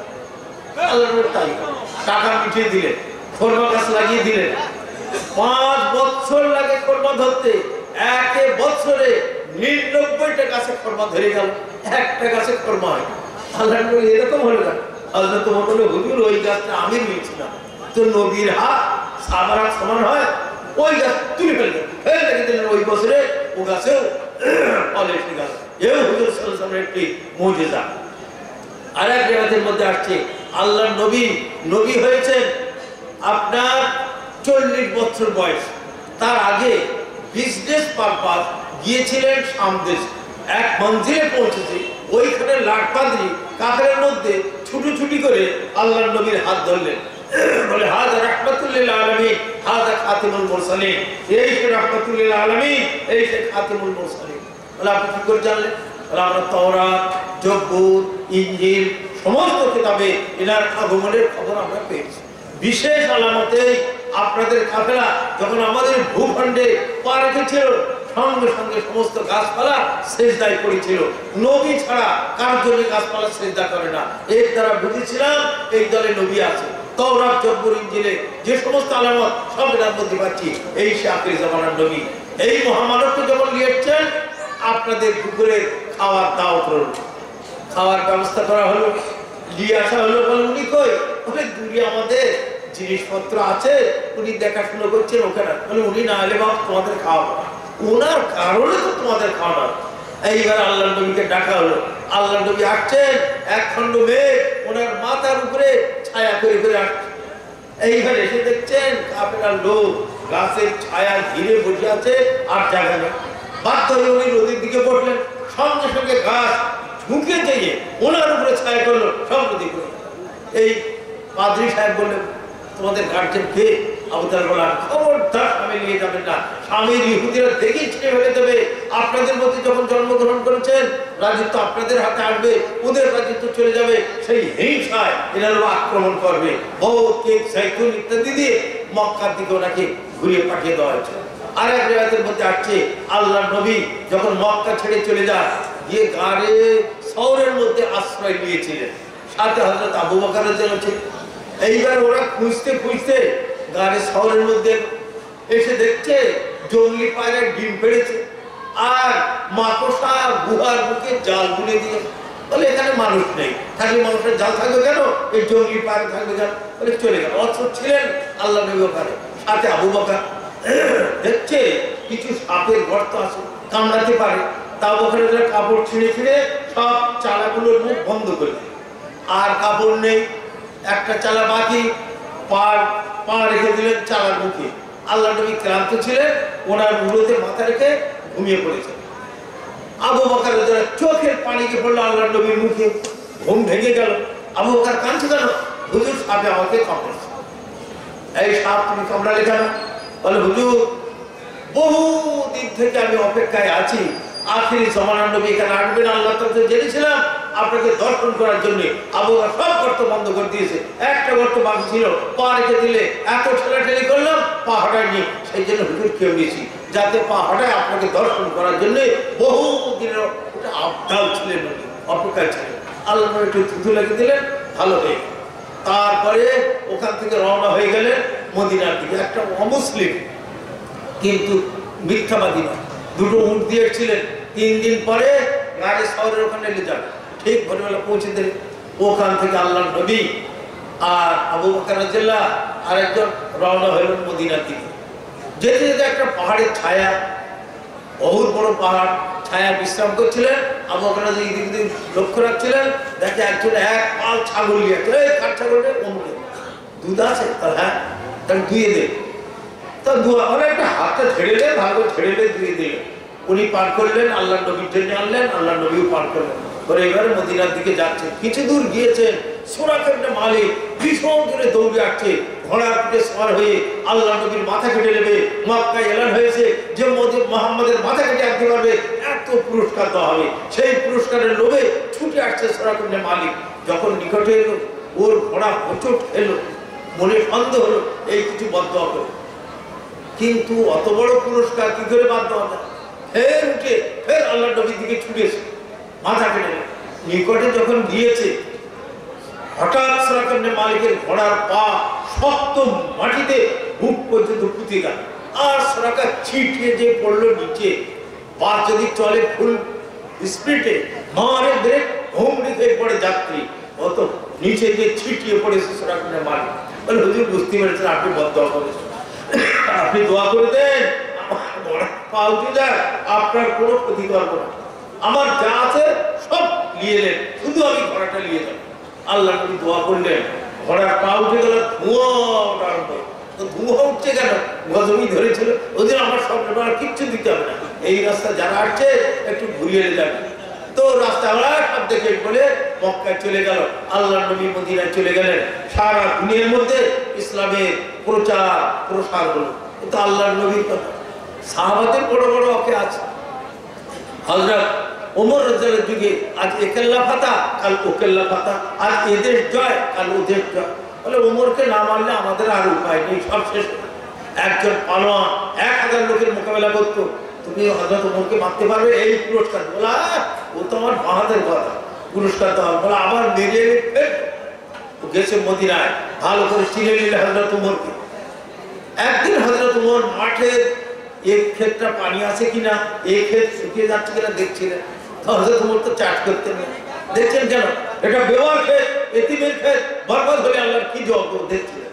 পাহাড় ভাবলো আমার হাতে তলোয়ার, হযরত ওমর খালি হাতে, এই তাহলে তোমার শেষ করে।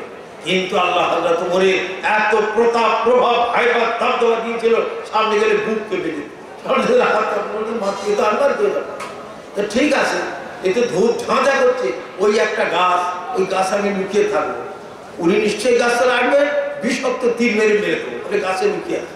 হযরত ওমর ঘুরতে ঘুরতে গাছতলা শুয়ে পড়েছেন, খানিক পরে ঘুমিয়ে পড়েছে। যেই ঘুমিয়ে পড়েছে, কোথা থেকে এক সিংহ এসে হযরত ওমরের চতুর্দিকে পাক খাচ্ছে। দেখ একটা লোক ওর উপরে হামলা করেছে, যখন দম করে পড়েছে নিচে। হযরত ওমরের ঘুম ভেঙে গেল, দেখ একটা লোক বেহুশ হয়ে পড়ে আছে, ওইখানে তার তলোয়ার। কোথাকার লোক এইভাবে মরবে? তো জামাই বাতাস করে করে উঠে এলো। বলে হুজুর আপনি মুসলমান করেন। বলে বাবা আমরা কাউকে ভয় দেখিয়ে মুসলমান করিনি। বলে হুজুর যদি আপনার দিন বরহক না হয়, সিংহ কেন আপনার হেফাজত করে?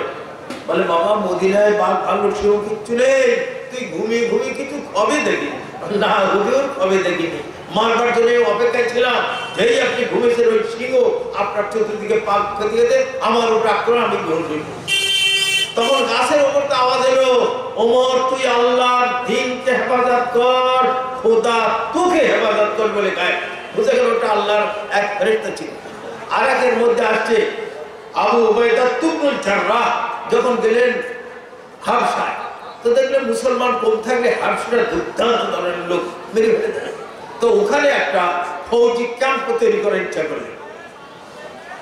এই খবর পৌঁছে গেল হাবশিদের কাছে যে মুসলমানেরা এখানে একটা ফৌজি ক্যাম্প করে। তো খুশিতে নাচ গান আরম্ভ করে দিল। এই আফ্রিকার বন, বাঘ, ভাল্লুক, সাপ বিছে ভরপুর, এইখানে মুসলমান ক্যাম্প ভালো হয়েছে, মরণের মুখে পৌঁছেছে, মরণ। এইবারে হযরত আবু উবাইদা ইবনুল জাররাহ রাদিয়াল্লাহু আনহু সাথীদের নিয়ে 2 রাকাত নামাজ পড়ে এলান করলেন, দেখো বনের বাঘ ভাল্লুক সাপ বিছে যারা আছো, আমি হযরত মুহাম্মাদের খাদেম, আমি এখানে একটি ফৌজি ক্যাম্প করতে চাই, 3 দিনের মধ্যে তোমরা বন খালি করে চলে যাও। এই এলানের পরে মুসলমান তো অনেক কিছু বলবে, অমুসলিম খ্রিস্টান বলছে দেখা গেল বনের বাঘ ভাল্লুক সাপ বিছে সব বন ছেড়ে চলে যাচ্ছে।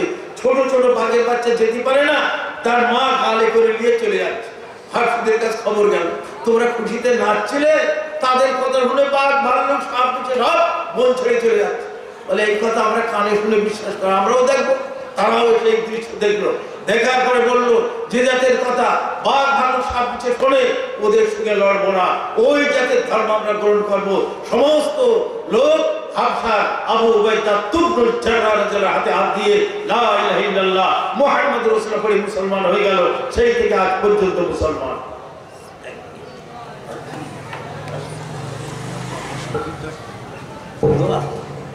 দোয়া তো মাঝখানে করা ঠিক না তো ভাই, আমাদের বুজুর্গ সাহেব ওনার পরে যাবেন, একটু দোয়া করতে পারছে, দোয়া করে দিচ্ছে। আল্লাহুম্মা সাল্লি আলা মুহাম্মাদ ওয়া আলা আলি মুহাম্মাদ কামা সাল্লাইতা আলা ইব্রাহিম ওয়া আলা আলি ইব্রাহিম ইন্নাকা হামিদুম মাজিদ।